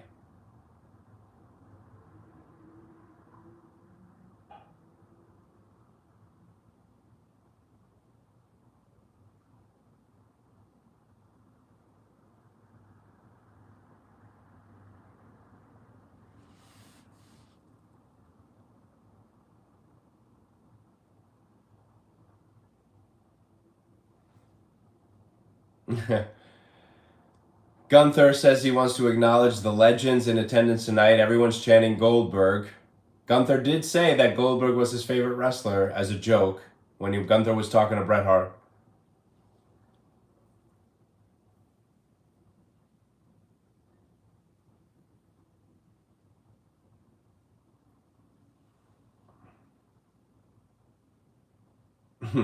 He mentioned that Goldberg was his favorite wrestler. Let's see.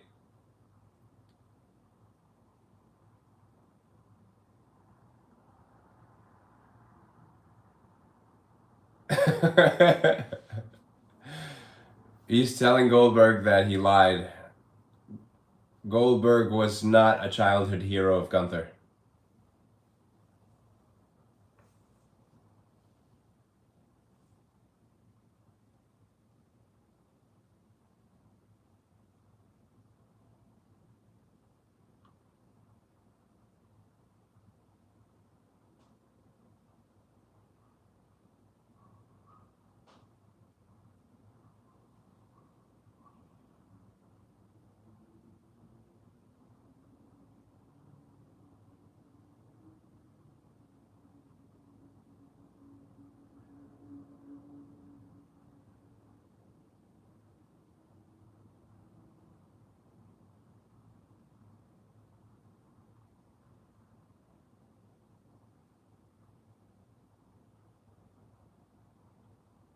Oh, wow. Wow. He just told Goldberg's son, who's sitting right next to Goldberg, that he hopes that Goldberg is a better father than he is a wrestler.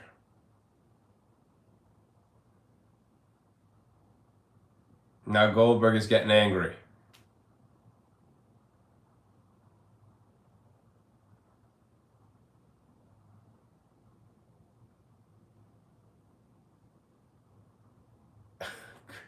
Goldberg.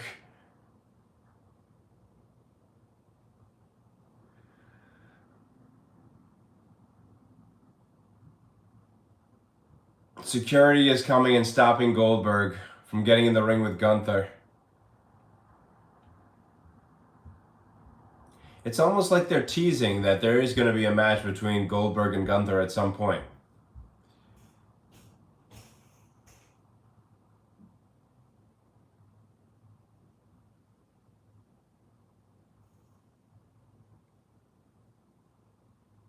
Oh, here comes Sami Zayn. Sami Zayn attacking Gunther.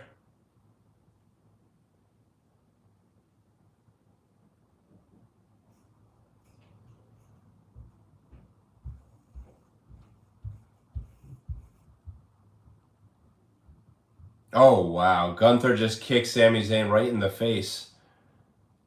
Now security has separated both of them. Sami Zayn facing Gunther for the world title on Monday. My prediction is Gunther wins. I want Sami Zayn to win, though. I think one day we will see Sami Zayn as world champion. Unfortunately, I don't think it's going to be on Monday. I hope it is, but I don't think so. Sami Zayn is trying to go after Gunther. They got all these people separating all of them.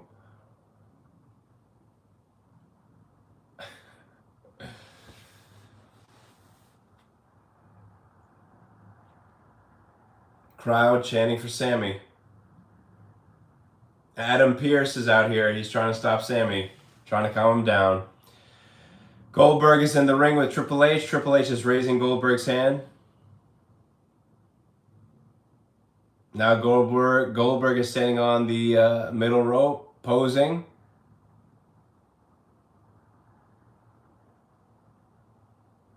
Well, who could forget Goldberg winning the WCW World Championship in the Georgia Dome back in 1998? Now here he is, 26 years later, at Bad Blood.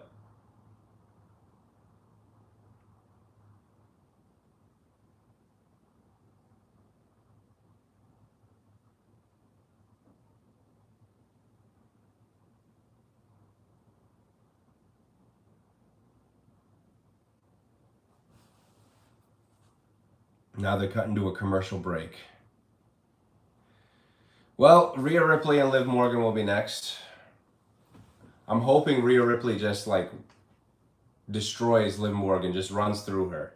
Because the one bad thing Rhea Ripley does is that she sells too much for smaller opponents like Liv Morgan. She's done that with Liv Morgan before, like where the match looks ridiculous because she's selling too much. Rhea Ripley is enormous at this point. She is in like the best shape of her life. She's incredibly strong. She's so much bigger than Liv Morgan. She should not be selling for Liv that much. So let's see how they do this. Dominic Mysterio is going to be standing inside of a shark cage hanging above the ring. So he's supposed to be not interfering in this match, but I have a feeling he's going to find a way out and try to interfere, and it's probably not going to work. And I'm guessing Rhea Ripley will take out both Dominic and Liv Morgan and regain her title in a few minutes here. So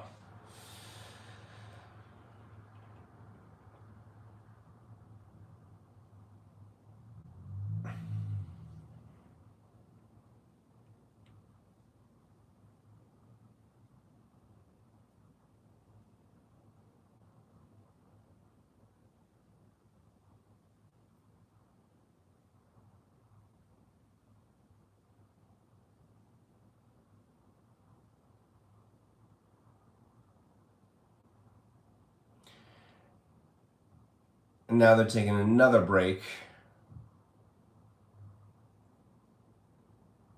Taking a break to show the recap of how the Liv Morgan and Rhea Ripley feud came to be. I mean, we all remember Rhea Ripley retained the championship against Becky Lynch at WrestleMania. Then Liv Morgan returns. Rhea Ripley accidentally gets injured, so Liv Morgan takes her out. And that leads to Liv Morgan turning heel and flirting with Dominic Mysterio, joining the Judgment Day. And Rhea Ripley's been out all this time with that shoulder injury. Liv Morgan won the world title from Becky Lynch, who had won it, I think, in a battle royal. So Liv Morgan's been champion this whole time. Rhea Ripley got her chance to get the title back at SummerSlam, but Dominic Mysterio turned on her. And now here we go. Bad Blood, Rhea Ripley, Liv Morgan for the women's title. Rhea Ripley is totally winning this match. There's no way they're keeping that title on Liv Morgan at this point. Because otherwise, where does Rhea Ripley go from here? I mean, well, there's nothing for her to do. She's got to be a champion. And probably the original plan, my guess, is that Rhea Ripley was going to stay as champion for a while, for probably the long term. But that injury kind of threw everything into flux. But it's actually better for Liv Morgan and Rhea Ripley's career here. This feud has been better for both of them. It's the same thing with the CM Punk injury at the Royal Rumble. Nobody knew that was going to happen. I mean, Punk was scheduled to face Seth Rollins at WrestleMania for the world title, but he gets injured in the Royal Rumble match. And then out of that comes this whole Drew McIntyre CM Punk feud, which has been a great feud all year, although the matches have been a little underwhelming. CM Punk is in great shape. He's moving well in the ring and stuff. It's just the matches have not been as good as they should have been. I blame Drew McIntyre. I think if you put Punk in there with maybe Cody Rhodes, or Punk in there with Rollins or Reigns, we'll see a better match.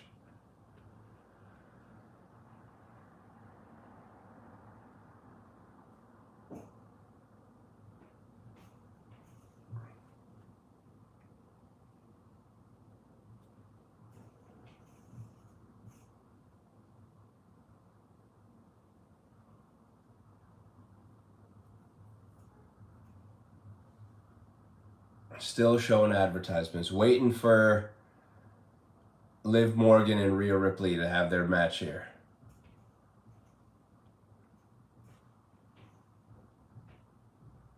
And when Rhea Ripley gets that title back, I don't know who else on that brand is going to challenge her. I'm trying to think of who else are heels on Raw that could challenge Rhea Ripley. Well, see, that's the problem with people like Rhea Ripley and Nia Jax. There's no like legitimate challengers to them because they're so much bigger and stronger than everybody. They're not going to have Rhea Ripley and Nia Jax lose clean to anybody. That's why I think ultimately Tiffany Stratton will cash in the Money in the Bank, and that's how Nia Jax is going to lose the title. Or Tiffany's going to interfere in a match and cost Nia Jax the title somehow. Oh, they're showing DDP, Mickie James, and Scott Steiner at ringside here. But as far as Rhea Ripley goes, I don't know who Rhea Ripley will face next because, again, there's just literally nobody who's like a legit threat. Maybe Io Sky? Maybe, I guess. I mean, that could be entertaining. Io Sky and Rhea Ripley. That would be good with Damage Control.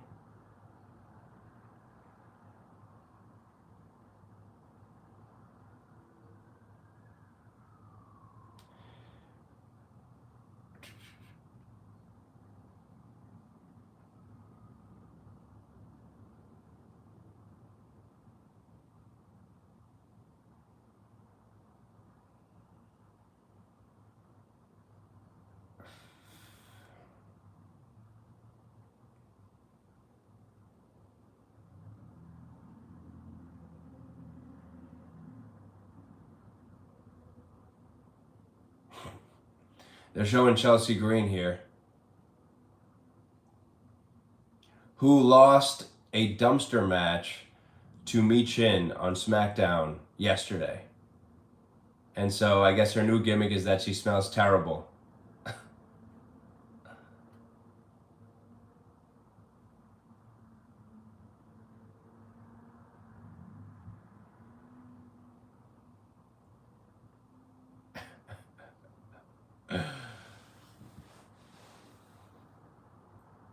So Chelsea's new gimmick is that she smells terrible because she lost a dumpster match. Okay, now they're going to get started with this Rhea Ripley Liv Morgan match. They're showing the shark cage that Dominic Mysterio has to get inside.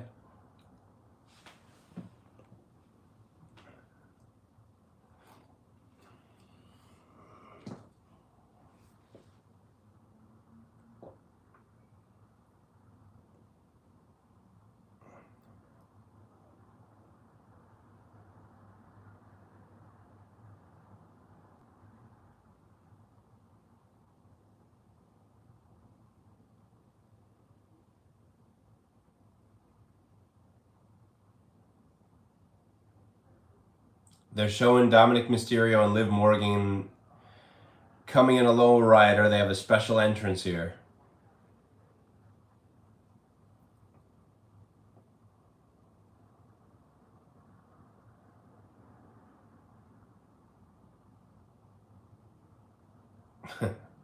Dominic Mysterio driving the lowrider. Liv Morgan riding shotgun with the world title. She losing that world title here, guys. There's no way they're walking away with that world title. Not after all this stuff between them and Rhea Ripley. There's no way. There's no way.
Liv Morgan and Dominic Mysterio making their entrance here.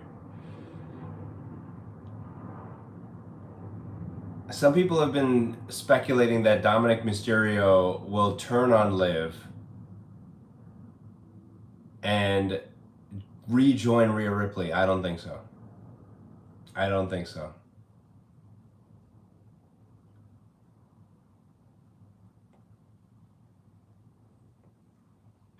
Because that would make Rhea Ripley look weak for taking him back. And they don't need to have Rhea Ripley and Dominic Mysterio together. Dominic Mysterio is a future star. I'm sure he'll be world champion someday. So it's probably best to keep them separated after tonight. Here comes Rhea Ripley.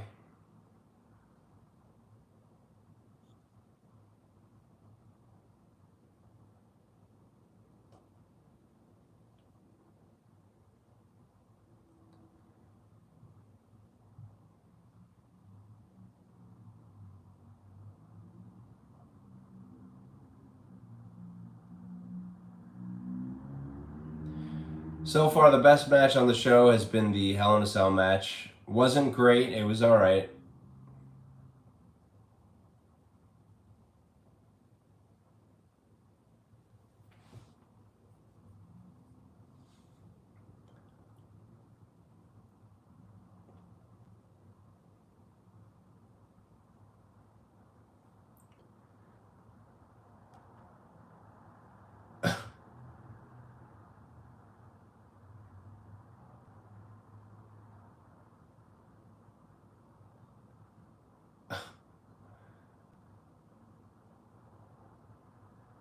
WWE Shop apparently has Dirty Dominic toilet paper. And they're advertising it here before this match.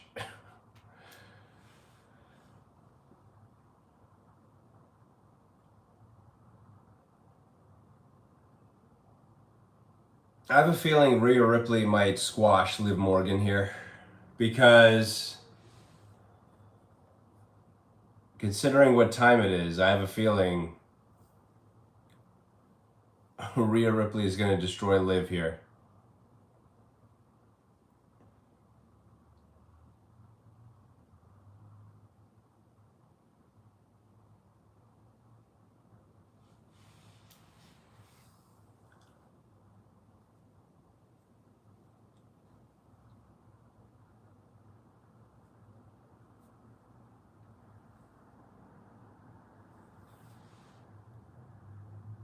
Well, they're doing a long entrance for Rhea Ripley here.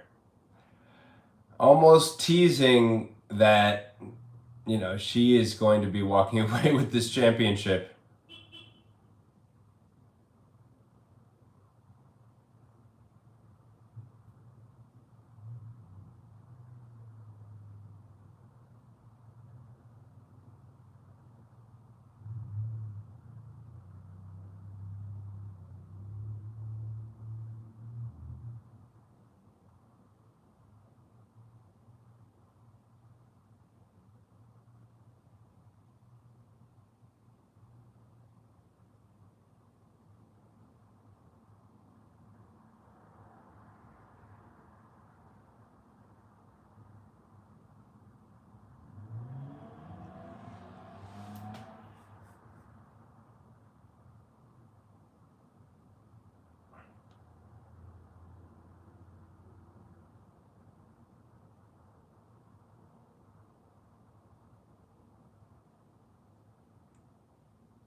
Oh, Rhea Ripley had a long entrance, and now she has the microphone.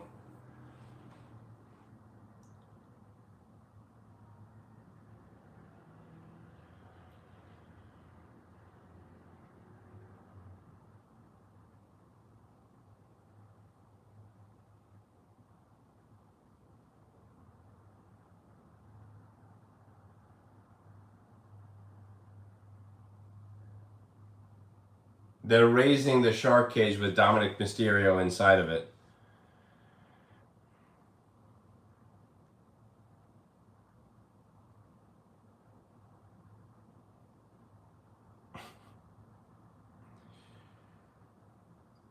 Dominic Mysterio supposedly is afraid of heights, so he looks terrified. All right, now Rhea Ripley is going right to work on Liv Morgan, hit a huge drop kick, just tossed her like she was nothing, tossed her around like she's nothing again.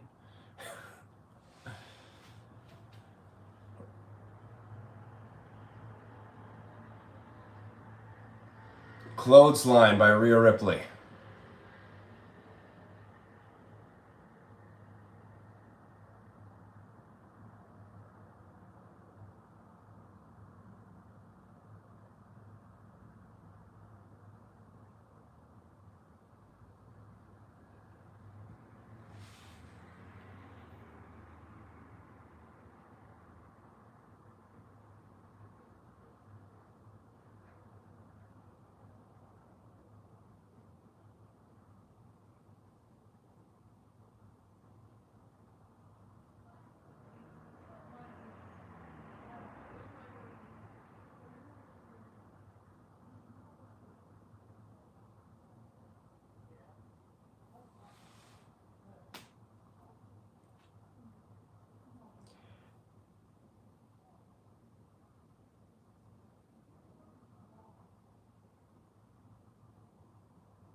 Rhea Ripley is in complete control of this match. Whoa, she just dove outside the ring, kicked Liv Morgan in the face.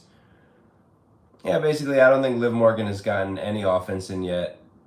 And she might not get any offense in. Maybe Rhea Ripley will just destroy her.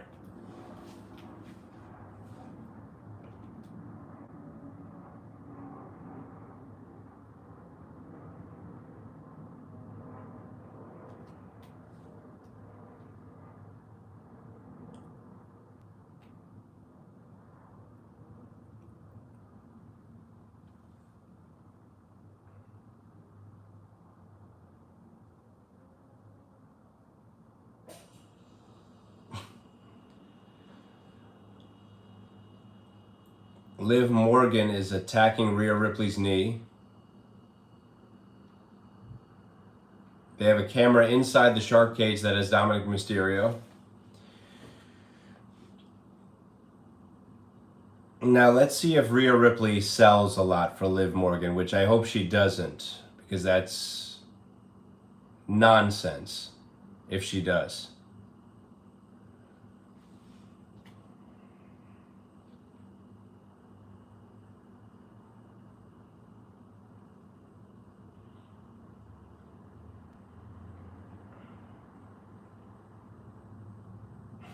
The crowd is chanting against Dominic, who's literally just sitting in a cage doing nothing. Oh, Liv Morgan now has like a single leg Boston Crab on Rhea Ripley.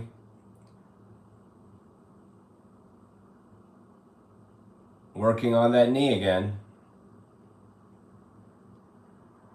Rhea Ripley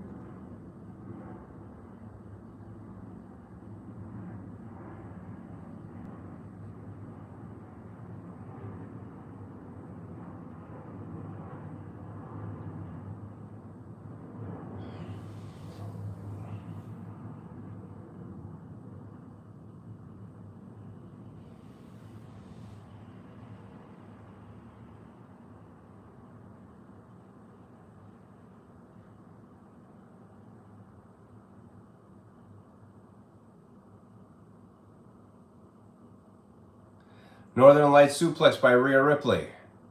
Liv Morgan kicks out.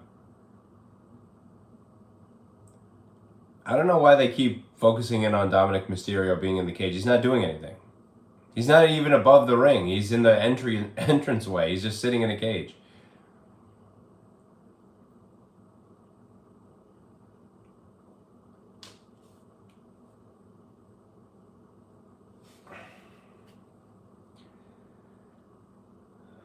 Okay. Liv Morgan once again working on that leg, working on that knee. That right knee of Rhea Ripley, Liv Morgan is working on.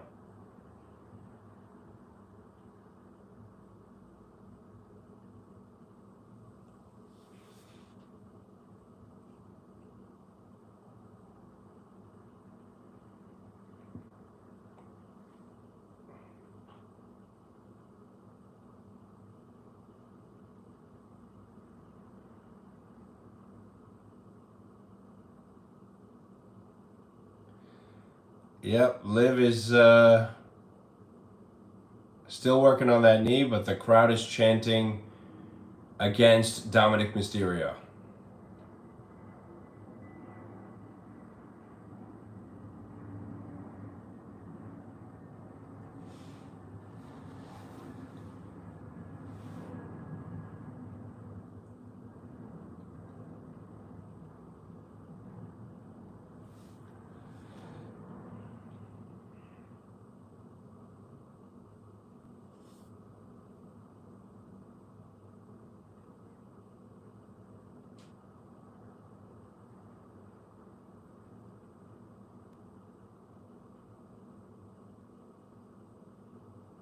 Morgan is taunting Rhea Ripley for Ripley's knee issue.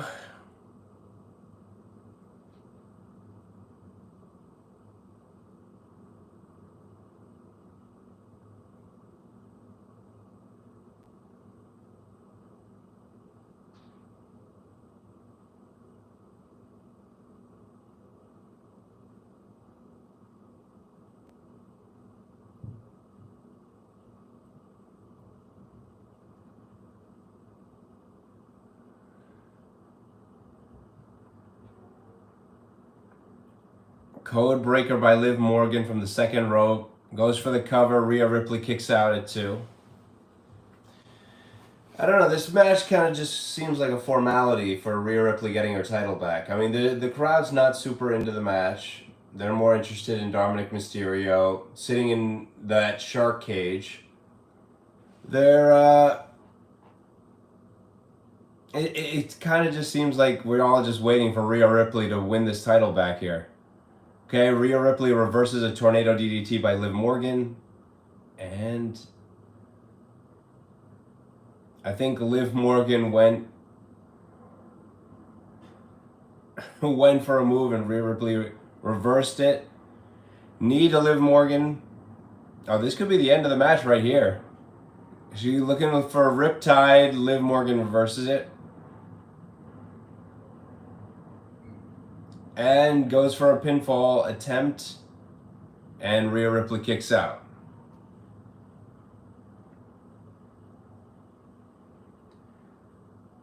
Wow, the crowd is pretty much dead for this. Understandably so, I mean.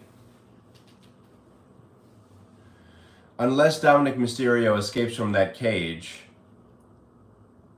they're probably not going to be that interested in what's going on in this match.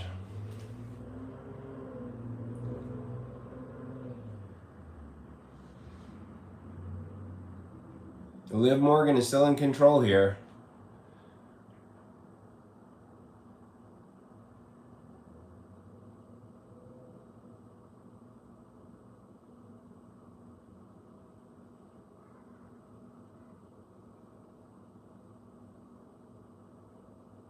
Liv Morgan is doing Eddie Guerrero's taunt. And Liv Morgan actually hits a suplex. She's going for the Three Amigos in tribute to Dominic Mysterio, who does it as a tribute to Eddie Guerrero. And Rhea Ripley is not letting her hit it. Rhea got out of it, looking for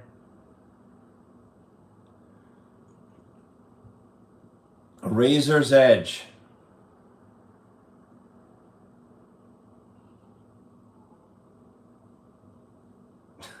Dominic Mysterio somehow opened the door, but he's still hanging in the air there.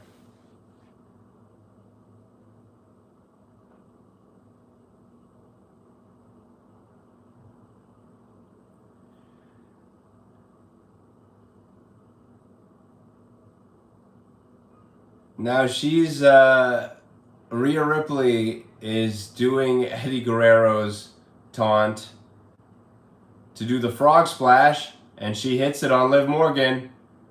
1, 2, Liv Morgan kicks out.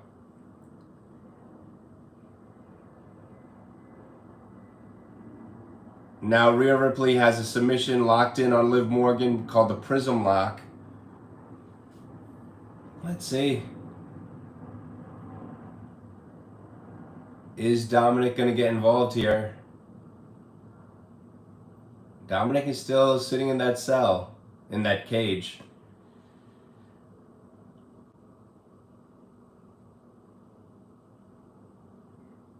He has to find a way to get down.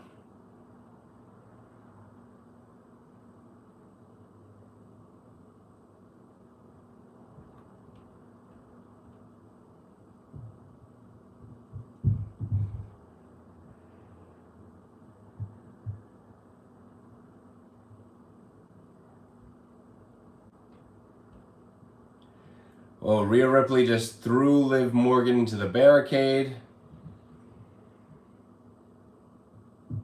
And again, Rhea Ripley just threw Liv Morgan into the barricade. Rhea Ripley is stomping.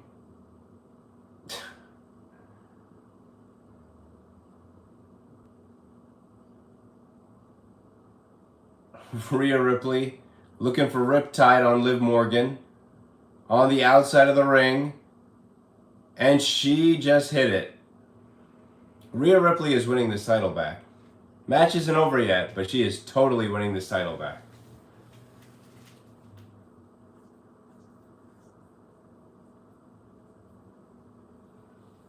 You know, I wonder if Tiffany's... Oh, whoa. Dominic Mysterio almost tumbled out of that shark cage, but his leg is chained to the cage, so he didn't fall. He's hanging there by his foot. I wonder if Tiffany Stratton is allowed to cash in that Money in the Bank against the Raw champion, because that would be interesting if she appeared here and did something.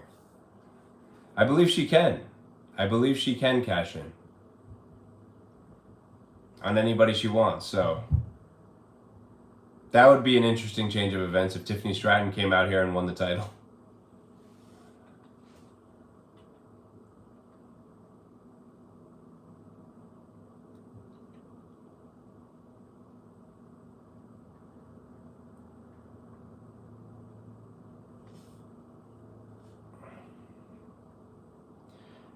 Now Rhea Ripley is going to get some revenge on Dominic Mysterio. She's got a kendo stick.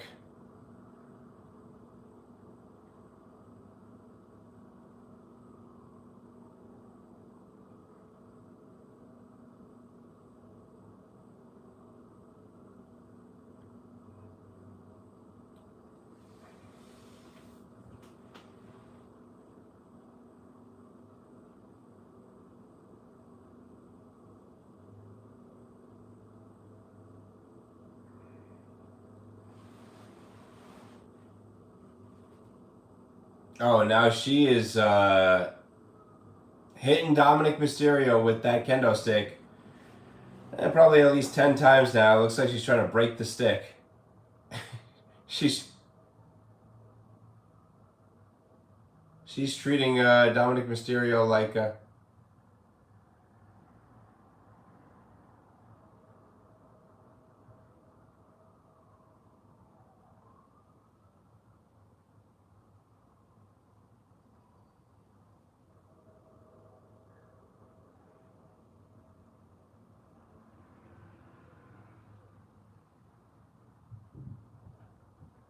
Raquel Rodriguez just returned and attacked Rhea Ripley.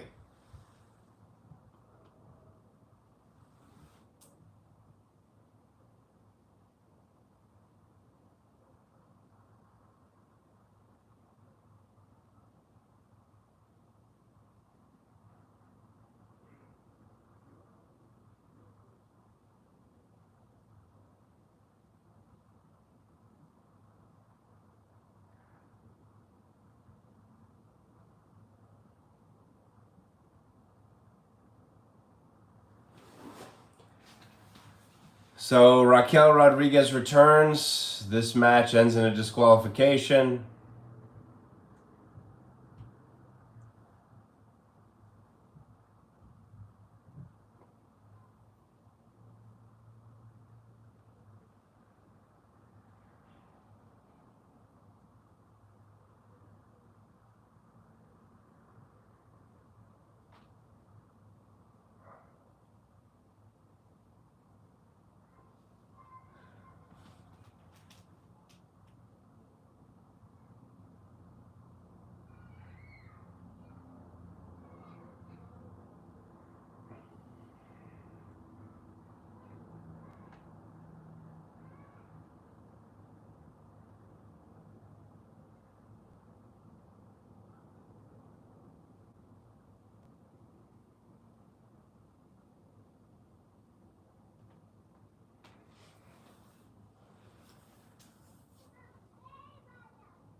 So that is the conclusion of the Rhea Ripley Liv Morgan match. Liv Morgan keeps the championship because of a disqualification.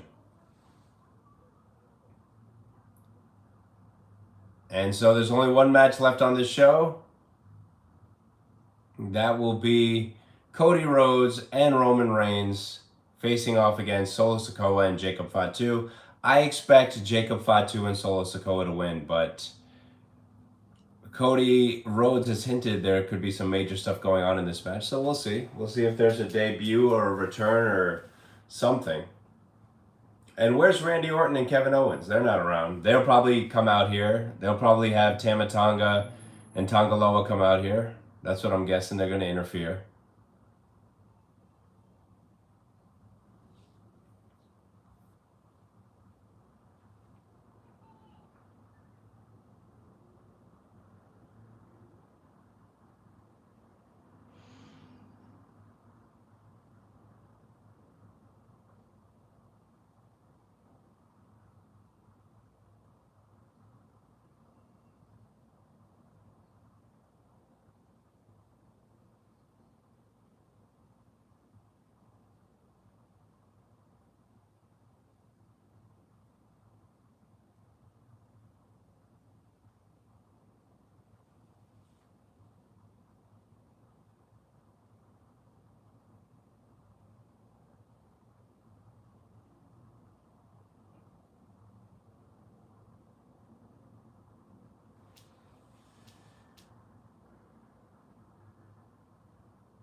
I'm expecting Solo Sikoa and Jacob Fatu to defeat Roman Reigns and Cody Rhodes, because otherwise, that just makes the bloodline look weak, and they have to set up war games, so they need to have Cody and Roman lose. And also, because Cody Rhodes has pinned Solo Sikoa multiple times, most recently in a steel cage match on the very first SmackDown that was on the USA Network. So Solo Sikoa, in my opinion, will be getting the pinfall victory over Cody Rhodes. That's probably what's going to happen here. Could be because of a miscommunication by Roman Reigns and Cody Rhodes, or it could be because of a debut or interference by other bloodline members, or a return by somebody. Who knows?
They're still doing advertisements. Way too many commercials during these events. There's only 5 matches on the card. Why would they have so many advertisements?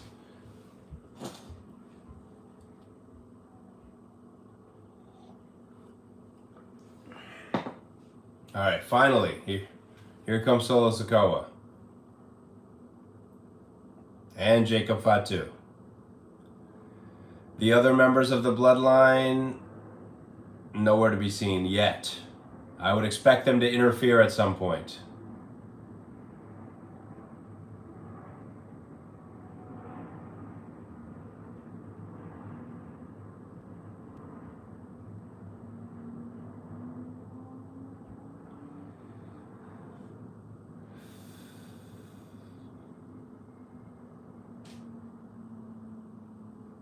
I'm glad they're not doing a full entrance, a full ring announcement with everybody in the ring and this and that. I'm glad they're going to move this along here. I believe this is Roman Reigns' first match since WrestleMania, at least first televised match. I wonder if he'll have new gear now that he's a good guy.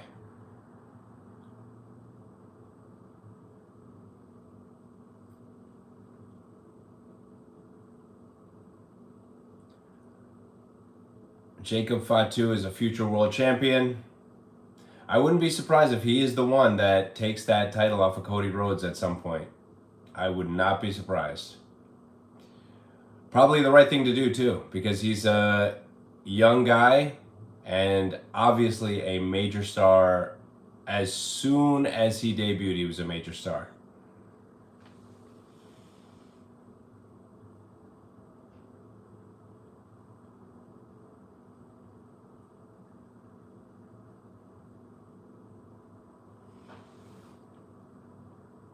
Think about how many stars this bloodline story has made. Look at Jey Uso. He's the Intercontinental Champion right now. He had a really good match against Braun Breaker, probably the best singles match of Jey Uso's career. Jimmy Uso is nowhere to be found, but I wouldn't be surprised if he returned tonight. Solo Sikoa, obviously he's been the focal point of SmackDown. Jacob Fatu is now a major star. Tama Tonga and Tongaloa are the tag champs. I don't know why they keep showing that these referees have this camera attached to them. It's really not necessary. They really don't need cameras on referees. They did that with Seth Rollins at SummerSlam. They're doing it with other people here. The referee in the Rhea Ripley match had a camera attached to his head. You don't need all these referees having cameras attached to them. Sometimes I think the WWE is doing a little too much in terms of camera angles and doing one shots and having people make entrances from backstage. You don't need to do that all the time. You know, less is more. Oh, here we go. They have a marching band for Cody Rhodes.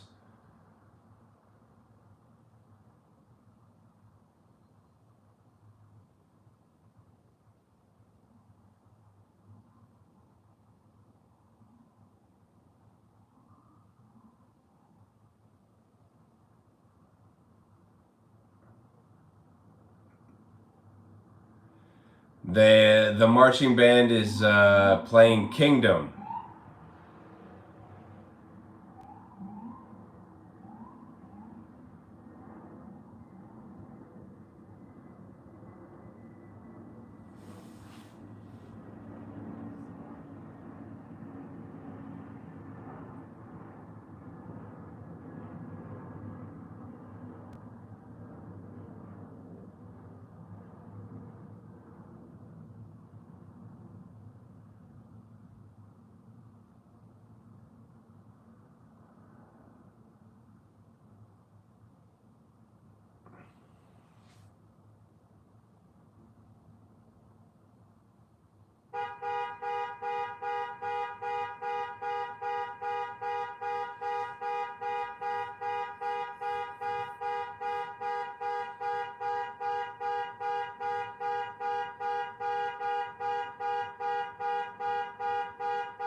Here comes Cody Rhodes now.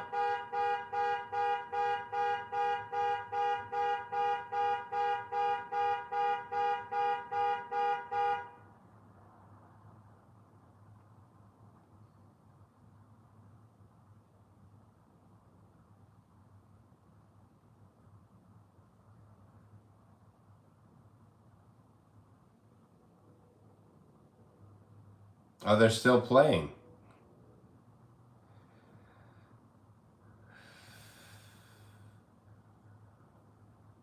The marching band is still playing, even though the song is playing.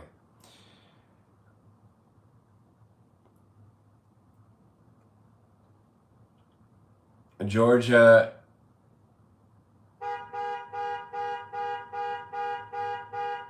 is a big deal for Cody Rhodes.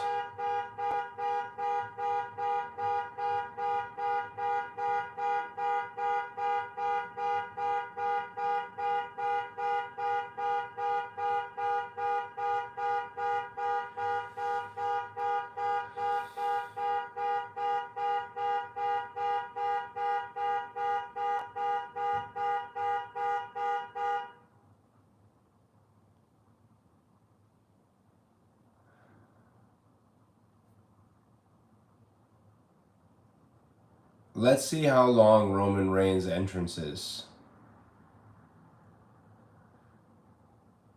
Now that he has new theme music.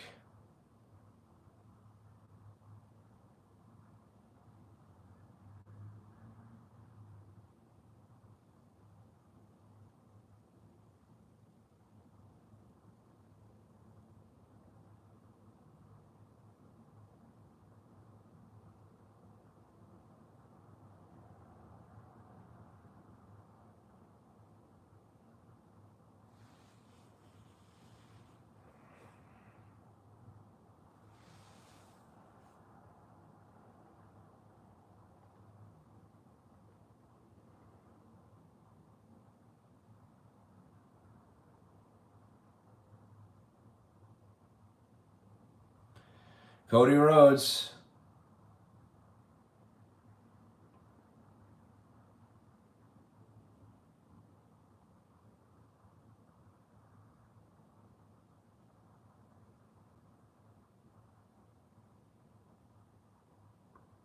I think it's pretty interesting that Cody Rhodes, who is the WWE champion, is not coming out last.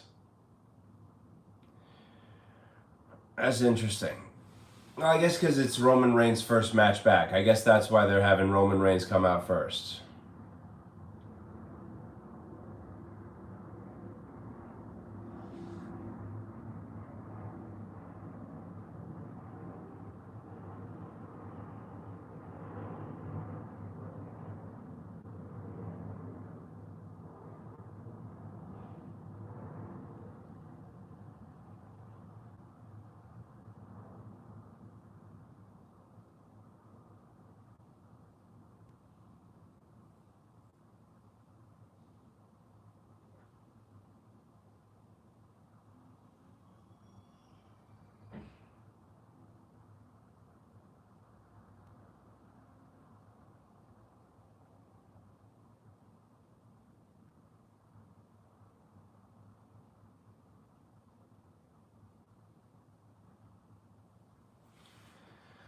They got a band here for Roman Reigns as well. They're playing drums and everything. Here he comes.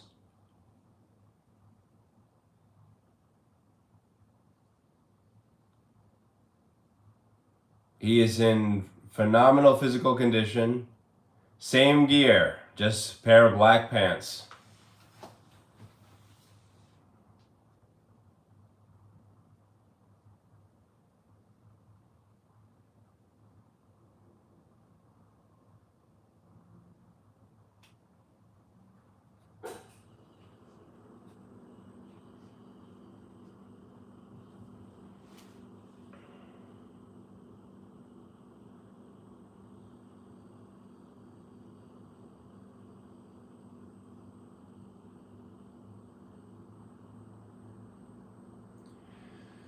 Roman Reigns' entrance is going to be much shorter nowadays, now that he has this new song.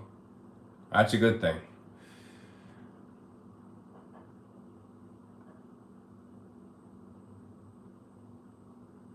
Georgia Philharmonic was playing Roman Reigns' theme song.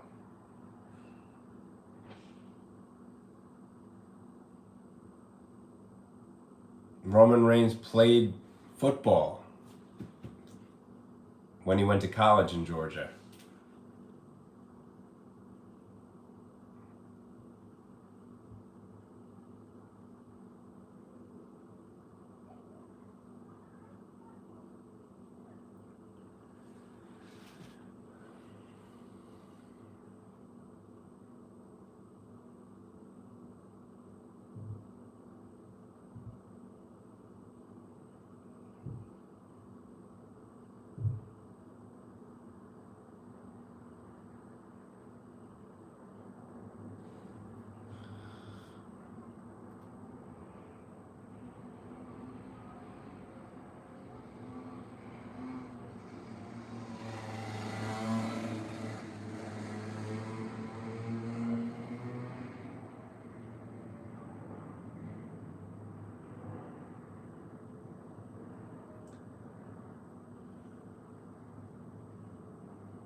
Everyone chanting for OTC, Roman Reigns.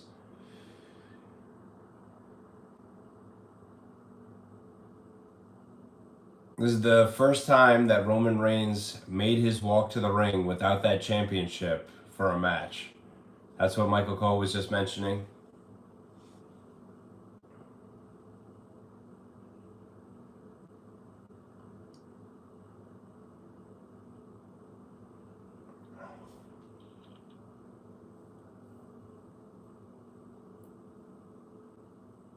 Solo Sikoa is raising the Ulafala, which is that red necklace that Solo Sikoa wears.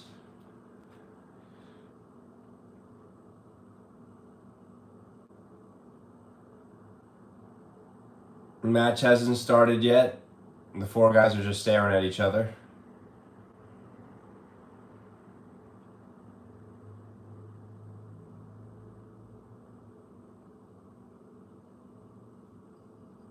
Bell rings, match is underway. Main event, Roman Reigns and Cody Rhodes versus Jacob Fatu and Solo Sikoa.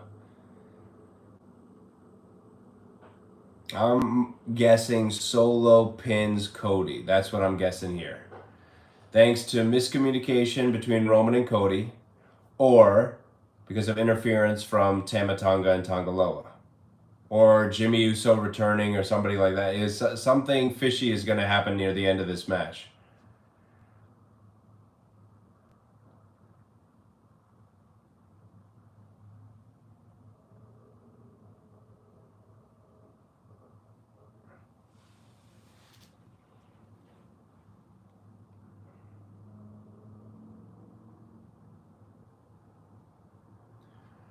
I mean, they have teased that Gunther will be facing Cody Rhodes at Crown Jewel. I mean, even Gunther could get involved here. Sami Zayn could get involved here. Anybody could.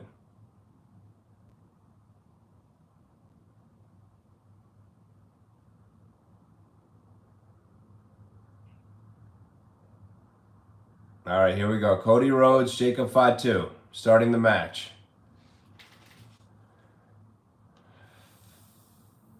Side headlock by Cody Rhodes.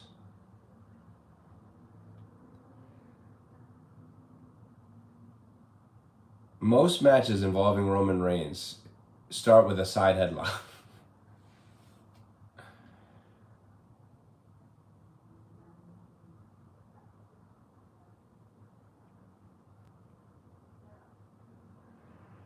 Cody Rhodes did the gold dust, hit the mat, and punch Jacob Fatu. Then Cody Rhodes hit the disaster kick on Jacob Fatu. Jacob Fatu is not selling any of the offense from Cody Rhodes. Fatu tags in Solo Sikoa. Or no, actually, Solo just walked in. Here comes Roman. Roman walks in the ring. All four guys inside now.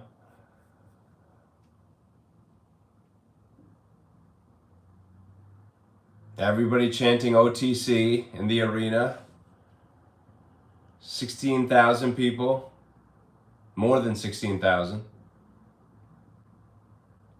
Again, they're just standing there.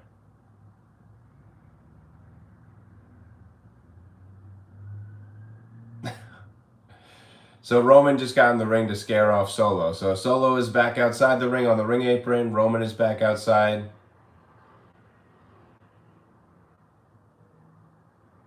They're chanting F you Solo in the arena.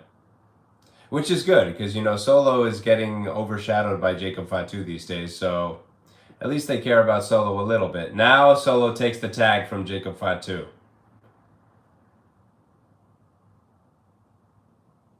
Solo and Cody are in the ring. Is Cody going to tag in Roman now? Yeah, he gonna. Because the crowd's chanting for it.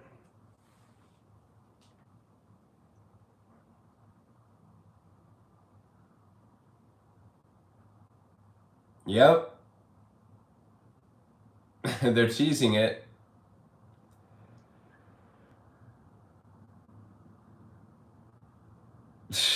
Wow, they are really... Okay, Roman Reigns gets the tag from Cody Rhodes. This will be the first time we see Roman Reigns wrestle since WrestleMania. Roman Reigns, Solo Sikoa. Which, by the way, these two have not faced each other one-on-one yet, so we know at a future premium live event we're going to see Roman and Solo. And ultimately Roman and Jacob Fatu at some point, I'm sure. But those are... You know, Roman and Jacob Fatu, that's a major match. That's for like a big show. Roman Reigns landing punches on Solo Sikoa.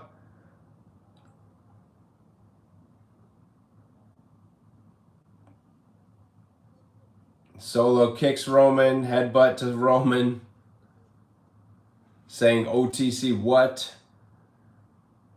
Okay, Solo grabs Roman, goes to throw his head into the turnbuckle. Roman blocks it. Now Roman is standing on the top rope. They're in the corner.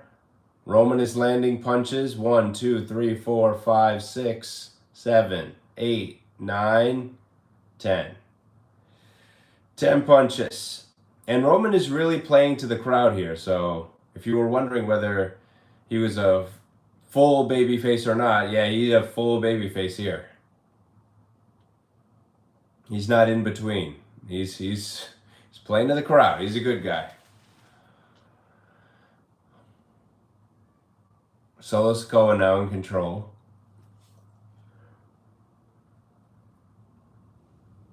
Elbow by Roman. Clothesline to Solo. Solo outside the ring now. Now Jacob Fatu has stepped in. And Roman and Jacob are just staring at each other.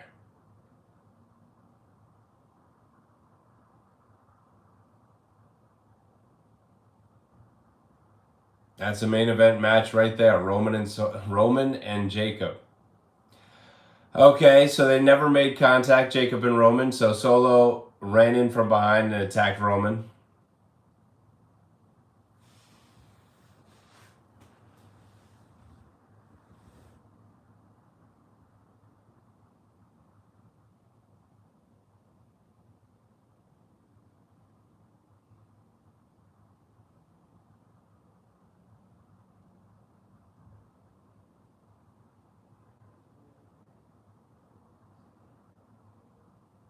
Oh, they're chanting, "You can't wrestle," at Solo Sikoa.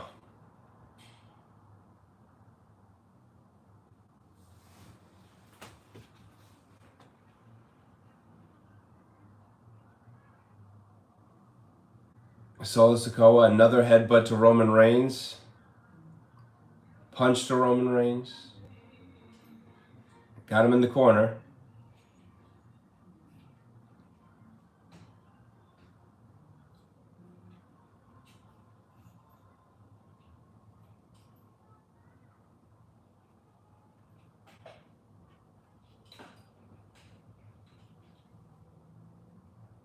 Oh.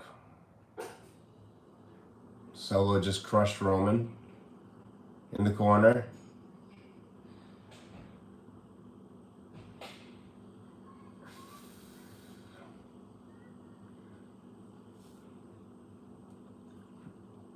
And Jacob Fatu just did the same thing that Solo did to Roman.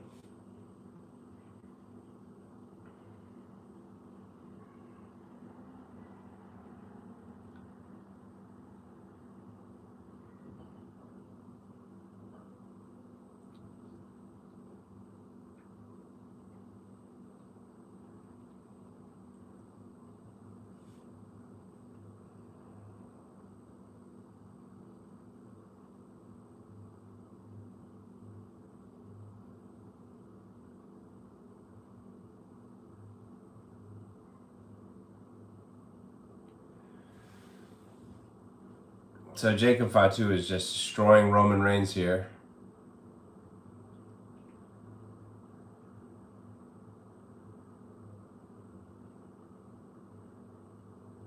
Oh, wow. Jacob Fatu just hit his head into the top of the turnbuckle post because Roman Reigns moved out of the way, and Roman Reigns just threw Jacob Fatu outside the ring. Cody Rhodes is slapping the mat, trying to get the crowd involved, cheering for Roman Reigns.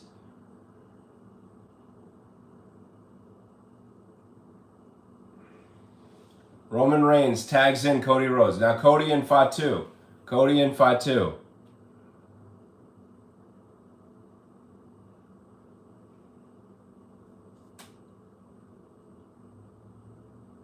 Power slam by Cody on Jacob Fatu.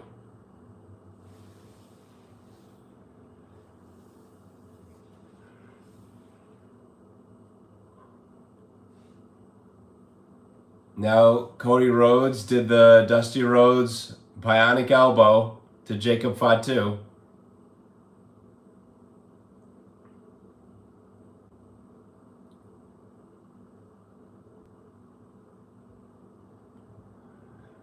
Cody Cutter by Cody Rhodes.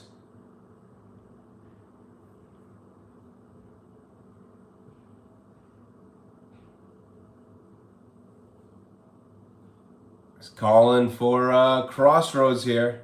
Nope. Solo Sikoa went to break it up.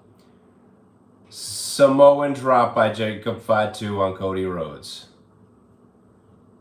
Jacob Fatu's back up.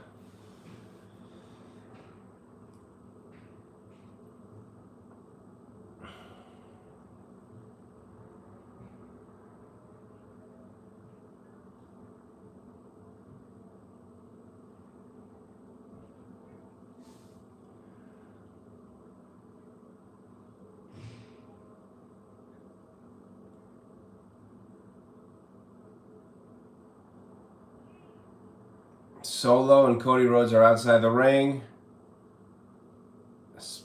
Spinning Solo onto the ring apron by Solo Sikoa. Cody Rhodes is back in the ring trying to get the tag to Roman. Let's see if Solo cuts him off.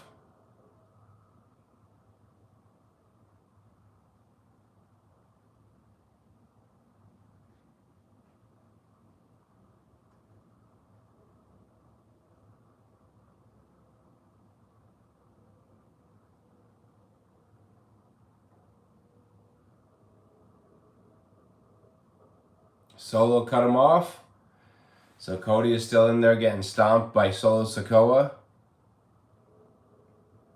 Now I'm wondering if they're going to do interference here. I got to believe they have to do interference because, you know, Randy Orton, Kevin Owens, Tongaloa, Tamatonga, nowhere to be found.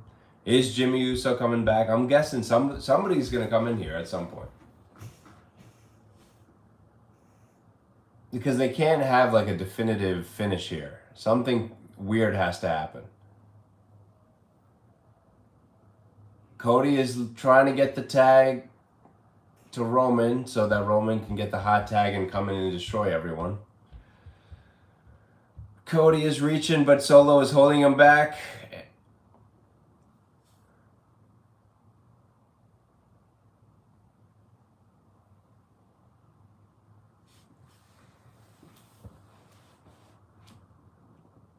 Solo's still standing tall.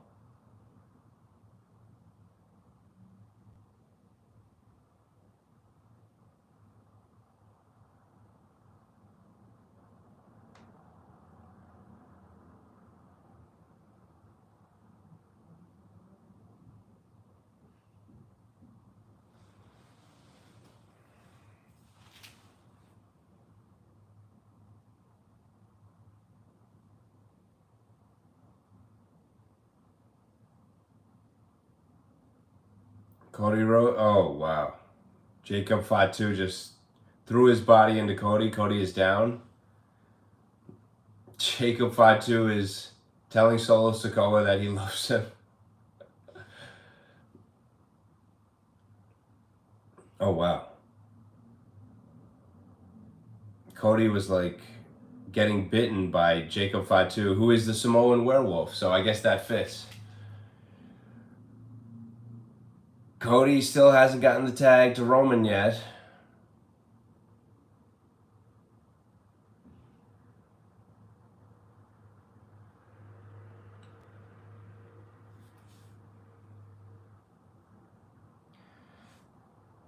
Jacob Fatu has like a trapezius hold on Cody Rhodes right now. And the crowd is chanting, "We want Roman."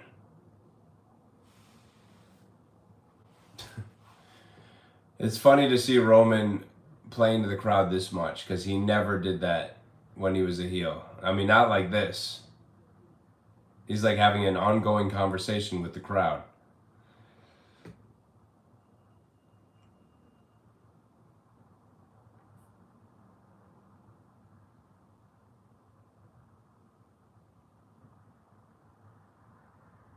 Solo Sikoa comes in the ring because he was the legal man. Jacob Fatu exits, so Solo is now beating up Cody.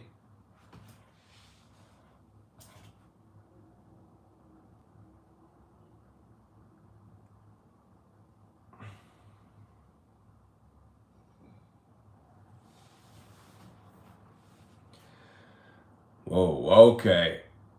Solo and Jacob just crushed Cody Rhodes in the corner. Jacob goes for the pin. Cody Rhodes kicks out.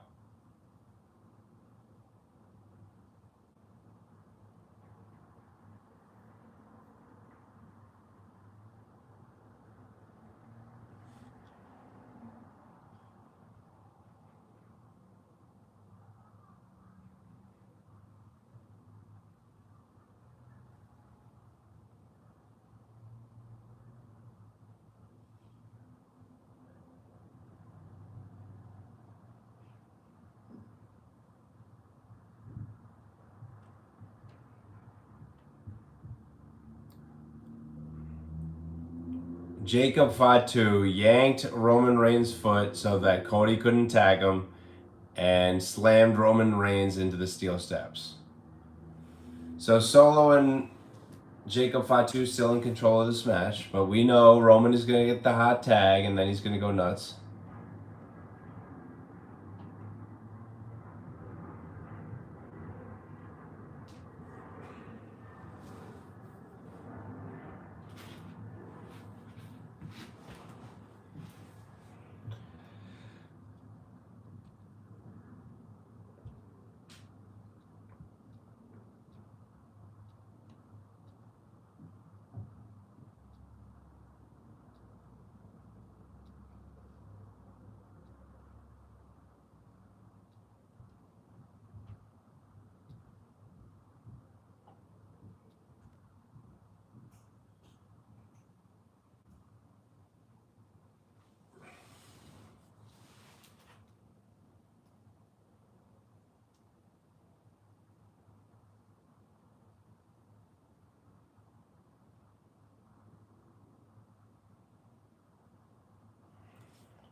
Jacob Fatu climbing the top turnbuckle. Cody Rhodes laying flat in the ring.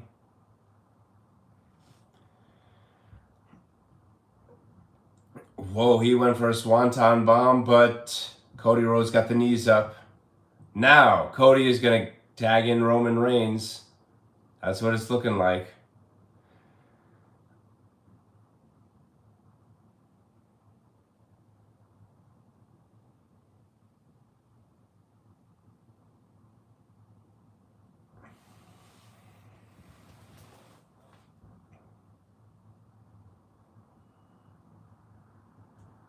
Cody tags in Roman. Here comes Roman. Clothesline to Solo Sikoa. Another clothesline to Solo.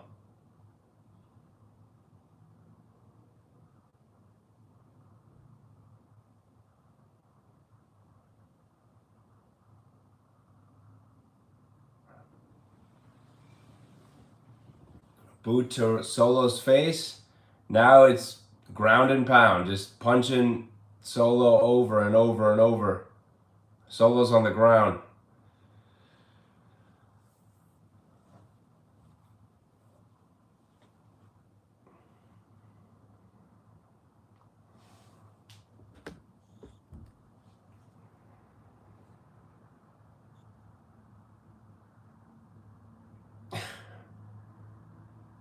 Roman Reigns is really playing to the crowd. Looks like Jacob Fatu is about to get involved though. Roman is calling for the Superman punch. And no, Solo blocks it. Goes for the Samoan spike. Roman goes for a crucifix pin. 1, 2. Solo just kicks out. Superman punch by Roman Reigns. Goes for the pin. 1, 2. Solo kicks out.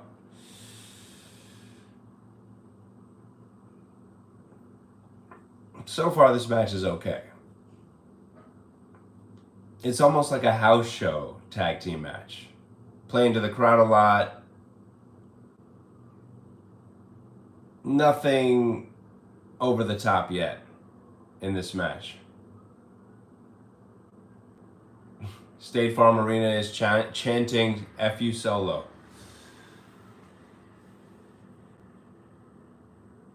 Roman Reigns is standing.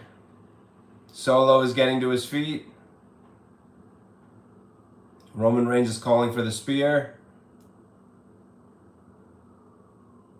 But Jacob Fatu stops him. Jacob Fatu just gave him a super kick. Double super kick by Solo and Jacob Fatu on Roman. Now, Jacob Fatu, moonsault to Roman Reigns. Solo Sikoa on the top rope. Splash on Roman. Goes for the cover. 1, 2. Cody Rhodes breaks up the pin. That was a lot of action real quick there. Perfect execution by Jacob and Solo. Incredibly athletic. This whole family. Jacob Fatu, Roman, Solo, unbelievable athletes. Now Cody Rhodes just sent Jacob Fatu into the steel stairs. Now he's clearing off the announce table. Super kick to Cody Rhodes by Jacob Fatu.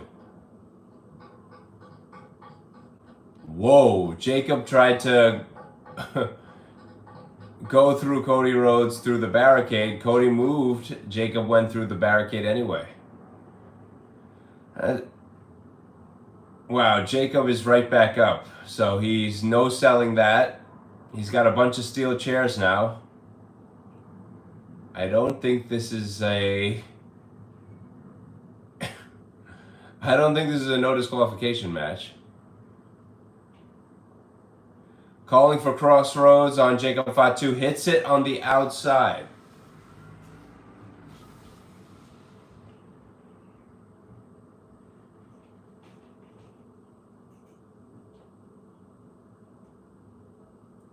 Super kick to Jacob Fatu by Cody. Another super kick. Not enough. Jacob is laying on the announce table.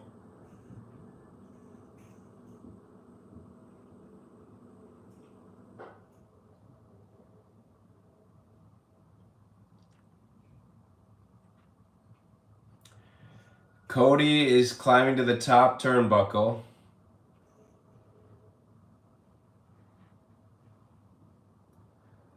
Splash to Jacob Fatu through the announce table. So Cody and Jacob are incapacitated here. Let's see what Roman and Solo are going to do now.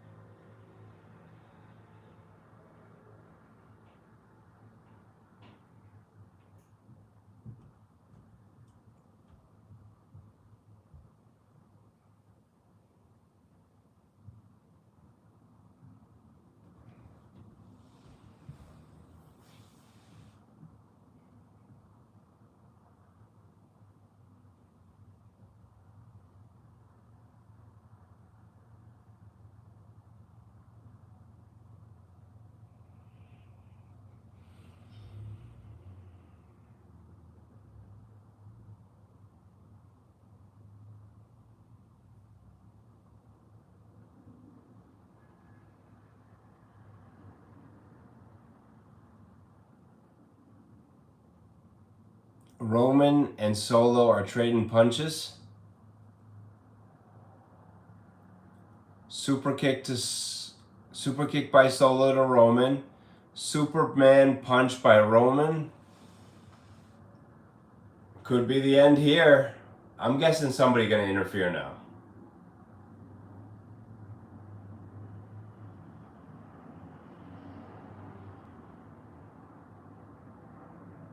Here comes Tama Tonga. Tonga Loa. Solo Sikoa hits a spear on Roman. 1, 2. Roman kicks out just before 3.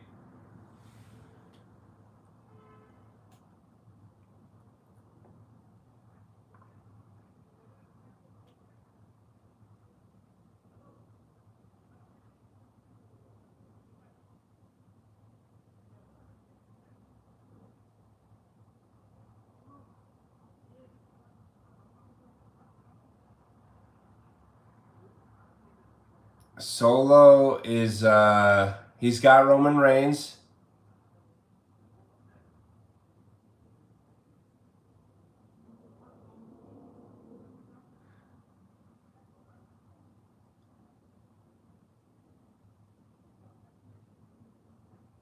Somebody is standing ringside. It looks like Jimmy Uso.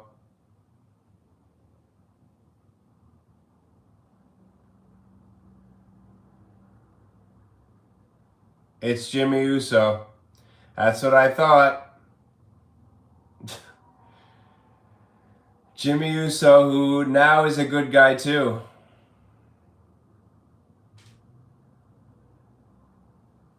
Roman Reigns, spear to Solo Sikoa. Wow, Roman Reigns and Cody Rhodes defeat Jacob Fatu and Solo Sikoa, thanks to interference from Jimmy Uso.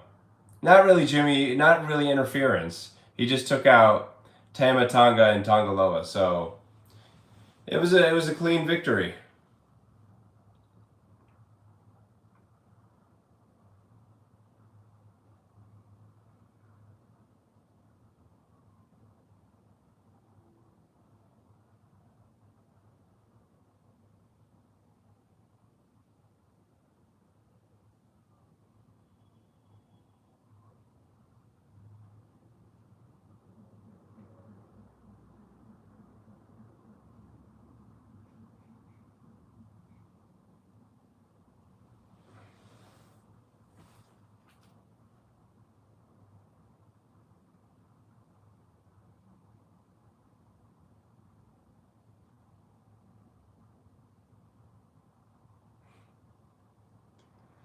Let's see if anything happens between Jimmy Uso and Roman Reigns here.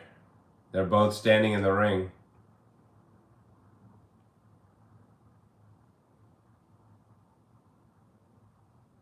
And now they're hugging, Roman and Jimmy.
Cody Rhodes has the WWE Championship in his hands, standing in the ring with Roman and Jimmy.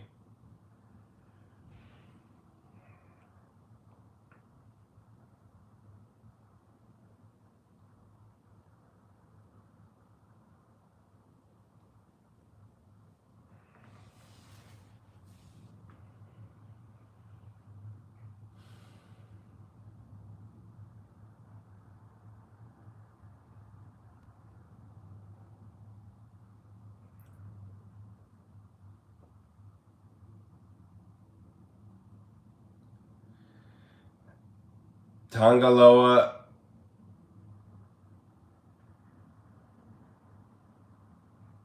Tama Tonga, and Solo Sikoa and Jacob Fatu are all beating up Cody Rhodes. And Roman is not going to help Cody.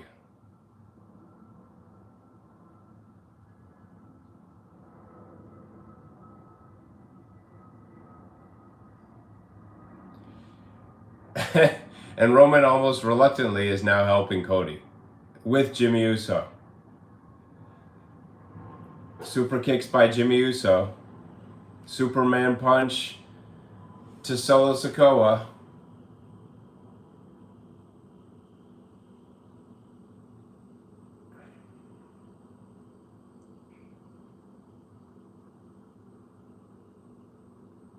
Now Roman is picking up the WWE Championship.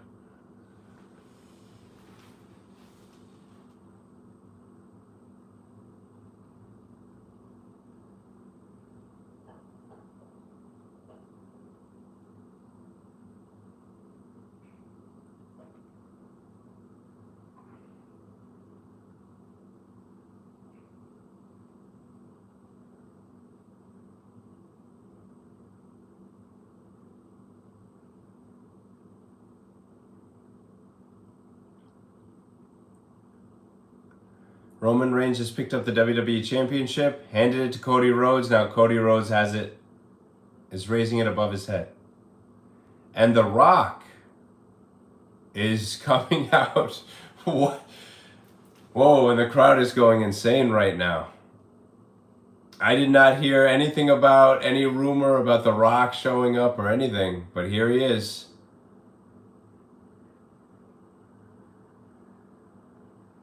With his People's Championship belt.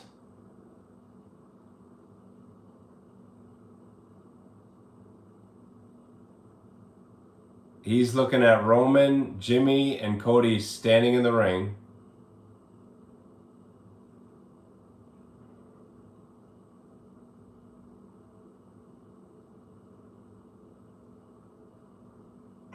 Jacob Fatu, Tonga Loa, all escaping through the crowd.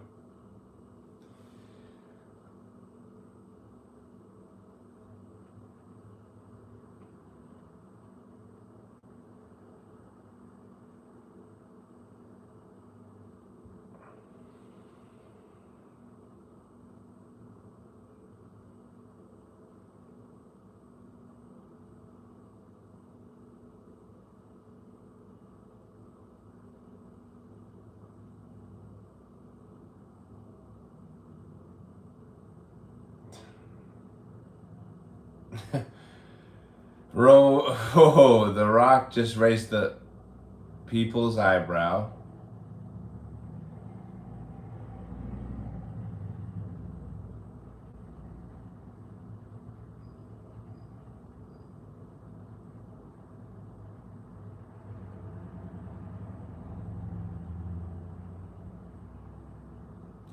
There's a little bit of mystery there. We don't know why The Rock came out, other than he still has a role to play in this whole bloodline story. And that is the conclusion of WWE Bad Blood 2024. Thank you for watching.